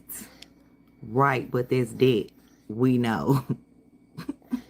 So this is something she just put up. Notice she only got 14 likes, Coffee. Telling me But that this is something she just put up. $300,000 on that house? What? Right, but that's debt. We know. So basically, she's fucking trying to play me like I'm fucking some type of dummy when it comes to the money, right? But me and Sis was having a conversation. I answered Sis. She didn't play my answer, but that's what she doing, right? That's what she doing, and she don't make no sense right there. So, that's what I was talking to her about, and that doesn't make any sense to me. If I have 400,000, there's no way that I'm gonna put all that money on one asset. There's no way. Nobody does that. Donald Trump is in debt. They say, what? Donald Trump's a billionaire. Yeah. He knows how to play with money. Yeah. He's gonna leverage his money. All those billions he got, he's leveraging that shit to all these different properties. He might owe $300 million on one property, but that property might be generating enough money to pay for itself. There's no way I would do that. My property is gaining equity as we speak. I live in one of the richest areas in America. I'm talking about as far as the land sales. I'm not talking about the state of the neighborhood. I'm talking about the location, right? These properties out here is going for big bread. Let the property value grow. Pay your monthly payment. I locked in the best interest rate. Why don't you laugh about that? My mortgage rate is 2.5%. Laugh at that. Don't nobody got that type of interest rate. So keep laughing, right? My credit was that good that I bought the house at the right time. I got a 2.5% interest rate on my house. So that 300,000 is dead money. Man, I can't even explain it to her if I tried. That shit probably go right over her head. How is it dead money, Biz? Because I only got paid 2.5% interest on that money. If you get a loan right now for $300,000 to go buy a house, you got to pay 8% interest on that $300,000. My $300,000 in debt is way cheaper than yours. They don't hear me though. They don't understand. I understand. That's all that matters. But lady, stop playing with me when it comes to this money talk. For real though. You know, I need to talk to people that know more than me, not people that's selling shit for $19.99. You can't teach me shit about this money shit, right? You're going to teach me how to make you money and buy your business from you. That's all you're going to teach me. You know what I'm saying? You ain't going to teach. I could listen to Robert Kiyosaki talk about this house shit. I could listen to people in a better financial situation talk about this money market shit. Listen, I'm not better than them. But you definitely ain't about to tell me nothing about this money talk, especially when you put that video up. You made yourself look dumb right there, like big time dumb. I don't even think you know. I don't even think how dumb you made yourself look right there. So that's it. You know, right. Boom. That is unfortunate. There's a thing called good debt and bad debt. Sometimes you got to leave people where they are, man. All right, yo, thoughts. With that being said, wisdom has entered the room, right? Sometimes you got to leave people where they are. People crazy, man. Look at Odium Speaks. Man, she looks so stupid. That's like laughing at 1 + 1 = 2. Yo, bruh, that shit crazy, yo. That shit crazy, bro. I don't understand that shit. Who's teaching these people? I bet you she don't own a house, Odium Speaks. I know what you working with over there. If you show these people your house, boy, they'd be like, yo, what the fuck? Hey, I appreciate your everything you're doing to help me, Odium Speaks. Real talk. I appreciate you. You're a great asset to not only the channel, but to me, you know, so I appreciate that. You know what I'm saying? So that's it, man. I don't know if you guys want to come up and talk. I can drop the link to see if you're gonna come up and talk. Also, I do have money in my Bitcoin fund. I'm gonna give it out. We have 41 people in here. That's a good amount. We're gonna matter of fact, I didn't even put that banner on the stream. This was a money talk stream, so we're gonna give away money. This is how we roll. It's on the stream right there. And as you notice, well, wait, let me change that because Miss Tora donated $5 when I wasn't looking, when I went off a stream. So now it's at $200. So Miss Tora know that Biz put her money where he said he was going to put it. So that's $200 in the Bitcoin fund. That's on my Cash App. salute to Miss Tora for putting that there. So we gonna change that first. So Biz ain't stealing nobody's nothing, right? So did I change it? I thought I changed it. Oh, I didn't push save. Let me make that change right now. Then we gonna give away some Bitcoin. I'm gonna drop the link while I give away Bitcoin. If somebody decides to come up, then we could talk and keep it moving. If not, we could roll out. So boom, I got it. I changed it. Boom. Right. So we got the Cash App on the screen. We go back to the comments, and we got yeah, this was a good stream. I was talking about the markets the whole time. I didn't start talking about her until the end of the stream. Put that at the end.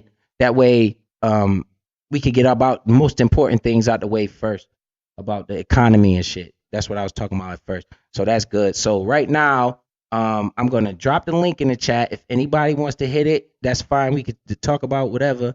And if not, I'm just gonna give out the Bitcoin. By that time, somebody should hit the link. If don't nobody hit the link, then that means we're gonna end the stream. All right, so boom, right there. The link is dropped in the chat. And now we're gonna talk about I can't I can't believe this lady, yo. She talk about my fucking house. Is she crazy, yo? Uh-oh, Trina on her. Trina, salute to Trina. Trina ain't playing. All right, so the link is in the chat. Juicy Fruit, appreciate you, Juicy Fruit. What? Hold on. Damn. Juicy Fruit. Hey, blessings to you, Miss Juicy. Damn, yo. That's the first time I got a pink bubble like that. I appreciate that. That color look kind of good. That pink look good. And it match your outfit. Look at that. Look at that, Juicy. The bubble match your outfit in the picture. Look at that. You got the pink on with the pink background. You looking real nice. Them bubbles looking real nice. Good bubbles. Good bubbles. Woo! I appreciate that, Juicy Fruit. Salute to you, man. You a blessing to my channel, yo. I appreciate that. You got the pink bubble to match your outfit. Wonderful. Juicy Fruit looked out for me. You see True Essence? All right, so let's give away this money real quick. So we got 40 people in the chat. I got 200 in the Bitcoin fund. I'm gonna give away $10 to 5 people.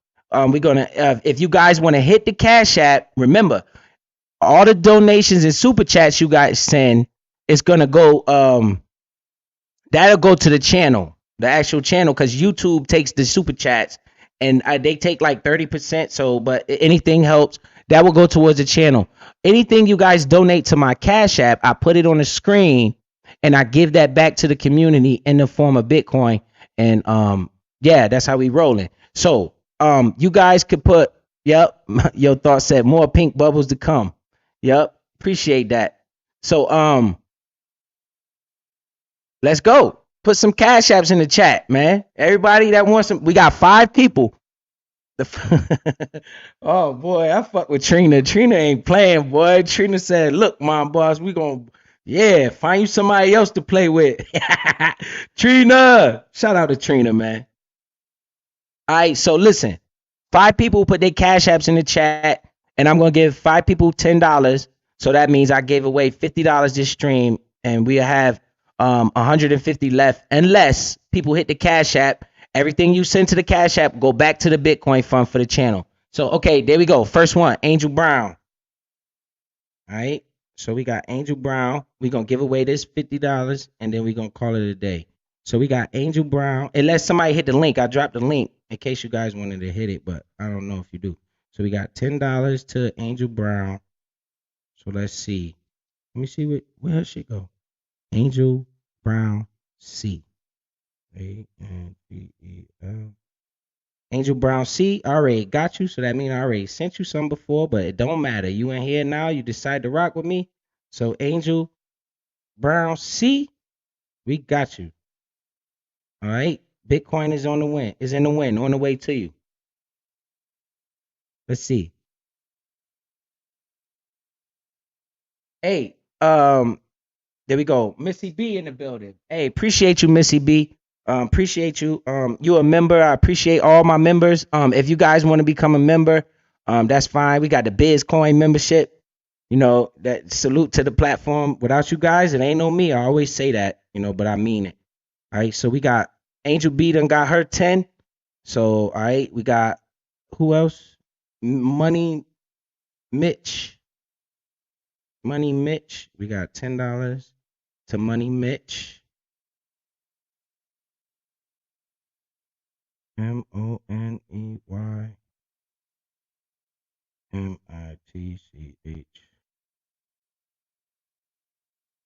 Money Mitch Bell. Okay. I got you, Missy B. You got $10 on the way. I got you in here as well. It doesn't matter. You guys, as long as you guys continue to support, you guys eligible to get the Cash App just like everybody else. So you know your membership is paying for itself. So let's get it. We got $10 right here going to Missy B. $10 in Bitcoins on the way. You should be receiving it shortly. All right, let's see who else. Who else wants some? VMAC. I see you, VMAC. All right, so that's $10 going to you. So that's 2 people. I got 3 people. Let's go. $10. We got VMAC.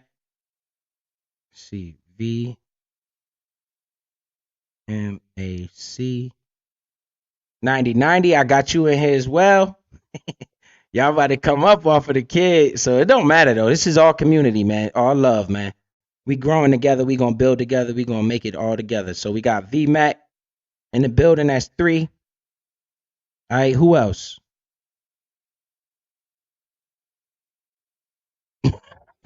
Trina is not playing. And 2. Don't think she won't. I've seen her hit that link. She's not playing. So we got that's 3 people. I need 2 more. I seen Trina hit the link before. So I need 2 more people. D going live talking about you and Mel on Sis Panic. I was gonna pull up. Yeah, I'm gonna pull up too. I need 2 more people so I could give away my 5 people to get Bitcoin today, and we could go on and get out of here. I already did my lesson. I'm just looking for 2 more people. Yo, Bolo, stop playing with me, man. Did you get your Cash App? Come on, man. You said you was gonna get your Cash App, man. I'm trying to give you some of this Bitcoin, bruh. Bolo. Watch he gonna say, Biz, man, I'm gonna do it, man. I'm gonna get the Cash App, man. I ain't get it yet. Watch. Biz, you missed double speak. What? Double speak? You put your fucking Cash App in here, double speak? I didn't see your Cash App. He said, no, bro, Jamaica ain't shit, man. Oh, you can't get Cash App in Jamaica? Damn, my bad, Bolo. My bad, bro. I hope you get it. Oh, it's not his fault. I bet. My bad, Bolo. Because I know you keep telling me you're going to try. And so we got, I just missed somebody. I think I seen somebody. Hold on. Let me scroll up. 2 more. Telebird. I knew I missed somebody. So we got pay $10, Bitcoin, Telebird. And then True Essence. Wait, what you mean double speak? Double speak. You put your Cash App in here and I missed it? Who is first? You or True Essence? Julia Graham. Oh, now y'all coming with the Cash Apps. I already gave. This gonna be number 4 right here. Telebird. I didn't see double speak. Hold on. Telly. Telebird. I got her in here as well. So it's the same people getting it. That's what's up, because y'all the ones donating. I can't even be mad. Like, this is all for the community. It goes all back to the community. You know, so hey, that's how it is. The community doing it, the community getting it. So we got boom. Send Telly worth $10 Bitcoin. Boom. So we got that. Telly in the bit mix.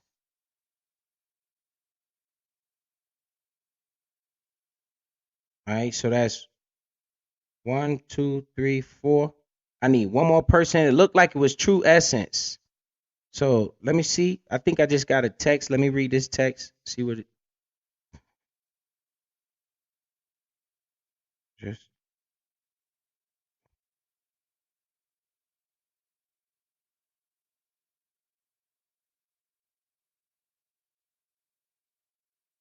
Oh, damn, True Essence.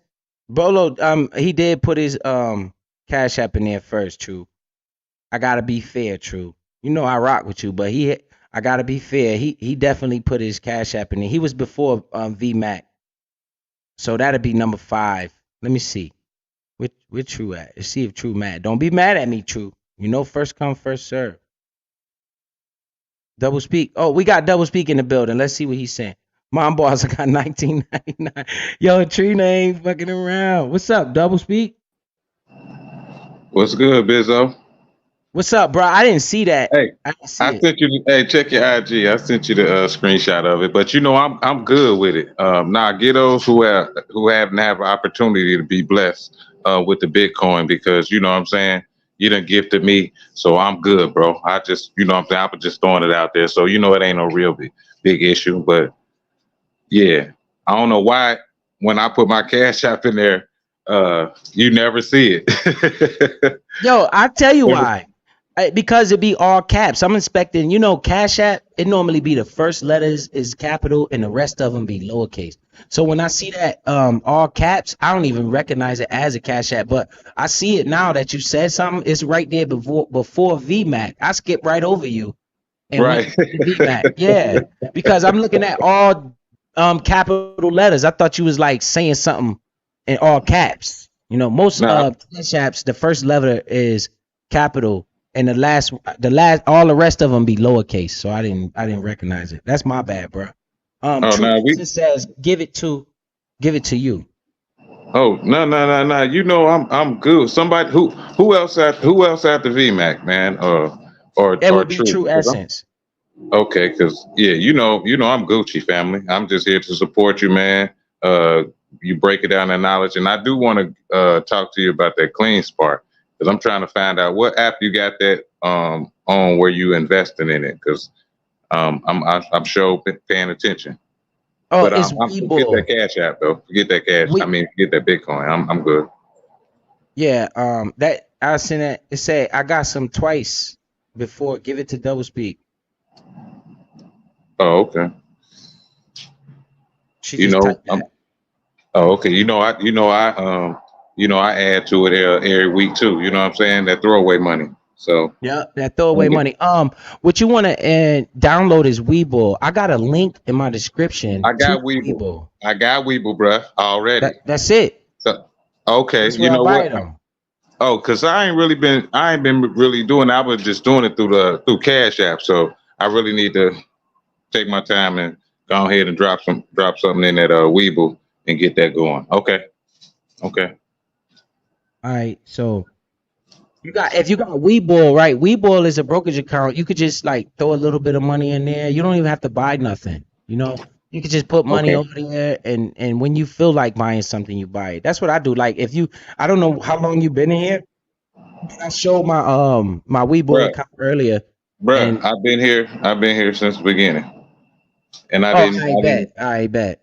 and then I haven't been messing with, I downloaded it, sent all the information. You know how extenuous that is as far as, when you're setting up your account. So I got all of that loaded up. I just didn't know which app he was using. So now, what I'm saying, like I said, I'm just a new investor learning the game. So, you know, I'm working through the kinks, you know what I mean? Doing my homework. Right. So that's what it is. That's where I buy Clean Spark at. The ticker symbol, if you want to find it, you search it CLSK. LSK. Yep. CLSK. I'm already on Yep. it, Bizzo. Come on, It's man. right there. All right, I so ain't sure. now I'm gonna update this banner before I forget, because I just sent you $10. I don't know if you got it or not, I but did. It just came through. Appreciate that. Thanks, Bizzo. They say, yep, you $10 you, fit. you Yep. already know what time it is, bro. This come from the community and the channel, and I don't know what else to say. You guys make the channel. Without you, there is no Biz 101.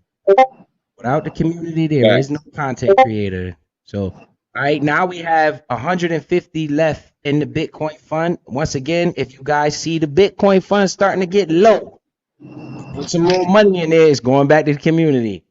If not, then Biz gonna have to come out his pocket one of these streams. Please don't make Biz come out his pocket one of these streams, because I need that money to invest. So let's get it. We got the Bitcoin fund sitting over there. If anybody want to hit the Cash App, that money goes directly to the community. If you super chat, I'll take those proceeds as gifts, and that will go back towards the channel. So I appreciate all the people in the chat. Hey, Bolo, I want to ask you something. I mean, not Bolo. Double speak. What you think about buying houses with cash? I don't know what your thought is on that. Well, Bezzo, I ain't had the opportunity to purchase a house, uh, but I'm really listening to I'm listening to what you're saying and the advice. I mean, and the information that you're giving, and I'll do my research. But what you're saying does make sense. You know, we got to play Monopoly out here. You know what I'm saying? And so, yeah, I would never just buy a house straight cash. If I can, you know what I'm saying, upgrade it, increase the value, and then make a profit. So I Right. appreciate what you're saying. You leverage your credit. You know, if you got good credit, you leverage your credit. And Trina wanted the link. I just dropped the link for Trina. But you leverage your credit and you use it. Like, say if I have 500,000, it's no way I'm gonna spend all that money on one house. I would leverage my credit, right? Right. Especially if I had good credit, leverage my credit and buy a few houses. Because what people don't understand is, say you buy 2 houses and you got a renter in that second house, and you have that lease, that contract with a lease. You bring that to the bank. You know, the bank doesn't even look at that as you owning that house anymore. It's not like that loan is gonna affect your credit. It won't. You know, that loan will be ignored because you got a lease and you got a contract with somebody paying that bill. So that gives you room to buy another house and you get another renter. And it looks at the same way. You could own 4 or 5 properties. If you got 4 or 5 renters to go in those properties, your credit is going to be immaculate. And those people are going to pay your loan. And you're going to get all the rights to the ownership. All of the property growth is going to go to you. So it literally makes no sense. All the rich people know this. Oh, we got Trina in the back. Let's see what Miss Trina wants. What's up, Trina?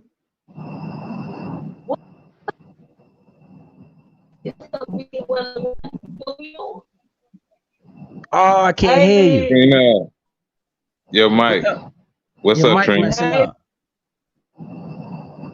Oh man, your mic. Oh man, your mic messing up. Trina, your mic messing up, Miss Trina. Miss Trina, your mic messing. Yes, ma'am. I can hear you a little bit better.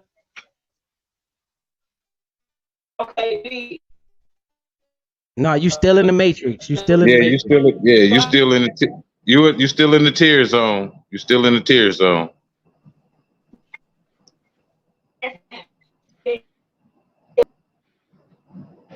We No, can't. we can't hear nothing you saying. Not one word. Right. All of the equity goes. See, look, this is Miss Yo Thoughts. She's been around the block, man. This ain't no playing games. Look, see, this is wisdom. All the equity goes to you as well, right? And you own all of the properties. You can kick people out, bring them in. You can have renters, landlord. You are the man, right? And say your mortgage, like say my mortgage is $2,200. I'm paying the bank $2,200, right? And I look around and the average renter is paying $2,500, $2,600, $2,700. I can charge those people $2,600 to, like, because if they're going between 25 and 27, I don't want to be at the high, I don't want to be at the low, I want to be right in the middle so I could be a seller. I mean, like at the market. And those people would pay me $2,500 to rent, right? While they're paying me $2,500 to rent, I only owe $2,200. So that's $300 of what they call cash flow that'll be coming into me profit. And these people are paying my bill. And I don't have nothing to do with their light bill and none of that. That's all their expenses. They light bills, all of that shit. So that $300 is my profit in my pocket, which will go towards what? My mortgage of the house that I live in. If I had 5 or 6 properties, those 5 or 6 properties will pay for my house. And I can have all the debt in the world I want. It's a good thing. It's a such thing as good debt and bad debt. Anytime you own a house, A good house, a nice house that's in a good neighborhood, that is what you call good debt, right? Oh, Trina's back. Let me see what Trina, if she got out of the matrix. Look at Miss Your Thought. She said she owe one more than one house. Can y'all hear me now? Yep, we can hear you. Yeah, we got you. Hey y'all, what we doing out here? Man, y'all made me come outside and shit. What going on? You out. Love you, Biz. Love you, Speak. Into that mob ball bit. Big. I'm gonna say big, cause mob. Speak told me I can't be saying extra shit. Hey, big. Find somebody to play with, little hoe. Fuck you, talking about. Hey, big. What's up? What we doing? We outside with it. We ain't doing nothing. We chilling. We We gonna just outside let with them. this shit. Yeah, we Living 10 outside in the with it. building. Hey, little girl. Hey, look, fresh braid. Them two little fresh braids, baby. Come to Memphis and ask them who the coldest girl that can braid her. I'm braiding like Africans. I braid her hair for about like 250 though. Yeah, so I could throw big some. Yeah. Hey, little Yeah, girl. Find somebody to play with too, little girl. Yeah. Biz, I love y'all. I appreciate it, I man. love I you back, appreciate it. Trina. In You hear real that, life mom, though, boss? I'm talking about in She's real life, not no extra stuff. I'm talking about like in real life, man, because y'all show me support, and my auntie said thank y'all. Oh yeah, you tell more her, than tell welcome. her, tell her she more than welcome. And mom, boss, you hear that? She gonna braid the little two Yeah, dumbass fresh find braids in somebody your play with a head. little mob boat, an old scamming asshole. I don't want to say too much, cause Speak told me I can't say too much, but if I you somebody play with gangster, since you so gangster, yeah, come to Memphis and play that role. Love y'all, I'm gone, okay? All right, All right, Miss Trina. Trina. Yeah, All that's right. I ain't that. fucking around. All Yeah, right.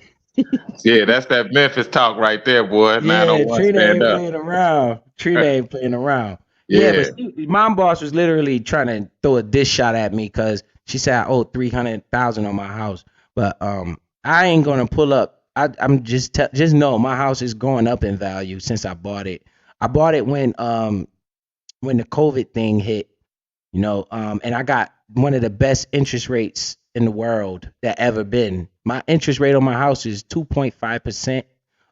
Anybody that owns a house understands what that means, and they probably like, yo, how you get that low ass mortgage rate, right? Because that's probably that. I think I bought it around the lowest of all time at 2.5%, right during the pandemic, and people were scared to buy property. And that's when I bought my house because my real estate agent, which I'm trying to get to come on and talk that housing talk to you, right? Because he's a actual broker. He owns his own brokerage, and his dad is the financial manager. His dad called my phone personally. He was like, "Hey man, it's time to buy your house. I ain't never seen these rates this low. Buy this house right now." I was like, "All right," and I listened to him because he older than me. He know what the fuck he talking about. He was like, "Man, I don't know how long these rates gonna be around, man. You better jump on it right now." And right now, as we speak, the average mortgage rate is around 8%. The last time I talked to my um real estate agent. So if you understand numbers, you know that 8% is higher than 2%. And my mortgage rate is around 2.5%. So try again, Miss Mom Boss. But I appreciate y'all. What's up, Sherry? Appreciate you in the building, Miss Morgan. Salute to you. In and out with it. What's up, Douglas Cook? Yeah, but that's Scam Boss 1999 necklace. Yes, sir. She on that joint. But I appreciate all y'all. They told me D is about to go live. Miss Juicy Fruit, you've been a blessing, nothing but a blessing. I appreciate you. And um ain't nothing Yeah. else I can say, man. Ain't nothing else I can say. I definitely appreciate that. So Well, look, salute to you, Bizzo. Once again, shout out to Juicy Fruit for being keeping it 1,000. Appreciate you letting me up, bro. You dropped some gems today. Hopefully, anybody on the replay game, go back, listen, pull up that article, really pay attention to what's being said, so we can all be blessed to be a blessing. And you know what I'm saying? And get this bag. It ain't the it ain't the short term. It's for the long haul. It's for generational wealth and setting up a way to have possible passive income. So I appreciate you, Bizzo, man. You keep doing what you're doing. Stand firm and stand on purpose, bro. And you know what I'm saying? We're going to rock this out till the wheels fall off, bro. So appreciate you. Bruh. Listen here. Odium Speaks just sent me some screenshots. Oh, Oh shit. man. Listen Man, here, bruh. Listen here, bruh. I'm not even about to show this shit. Lord have mercy. I'm gonna make sure to add. Man, he make me just want to show this just to piss somebody off, bruh. Like real talk. hey, but why you? Listen, Hey, you supposed? Hey, that's supposed to be an anonymous source. Now you can't be putting my boy out there like that, man. You can't be. shit, yeah, You man. can't. Bizzo. They better stop playing with that man, bruh. Shit, bruh. I don't know if he type, show the picture. I'm a, I'm a show this You devil. download it? Yeah, download that I shit to downloaded you. that shit to my camera roll. I ain't gonna show nothing else. You know, I'm gonna show just Yeah. the. I ain't even gonna show the whole thing. I'm gonna just show the outside of that motherfucker. Make you say, Okay. Oh, Speak say nah. Make he said, no, don't share. It make you say, listen here. This shit, Polo. this shit look like $1 million right here, bruh. This property I'm looking at, Man, straight up. real talk. Well, all right, Bizzo, I'm about to get out of here, man. I know you've been rocking and rolling, man. I appreciate you always, bro. We gonna stay supporting and appreciate the gift that you blessed me with, bro. And yeah, we keep it rocking, man. You keep doing what you're doing. And I'm glad you enjoyed your birthday yesterday, bro. I got mine's coming up next month, so you know already know we gonna be all put it in rotation, baby. Yep, appreciate you. Appreciate the platform. I'm proud to see your platform growing, bro, because you deserve it. You a humble dude. And you always reference God, and that's very respectable of you, man. So you get everything you putting out, all that energy you putting out is coming right back to you. So keep doing what you're doing, bro. You expose the truth, man. That's what it's all about, man. So ain't nothing to say to that. Appreciate that, Bizzo. All right, y'all. And shout out to the chat, man. Yeah, the Chat chat stay undefeated. undefeated, man. Yes, sir. Yep. All right, Bizzo. I'm gone, man. I bet.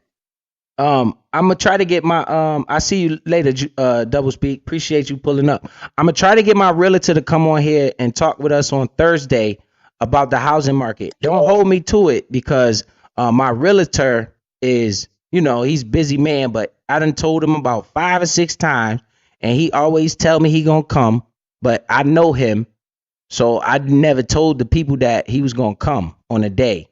But he texted me and he said, man, I'm going to be there on Thursday. Let's do it. We're going to do it on Thursday. I got time. We're going to do it. So I'm letting you know on Thursday, I'm probably going to have my real estate agent come up. And once again, he owns his own brokerage. He's his own business. And he knows a lot about the ins and out of the markets.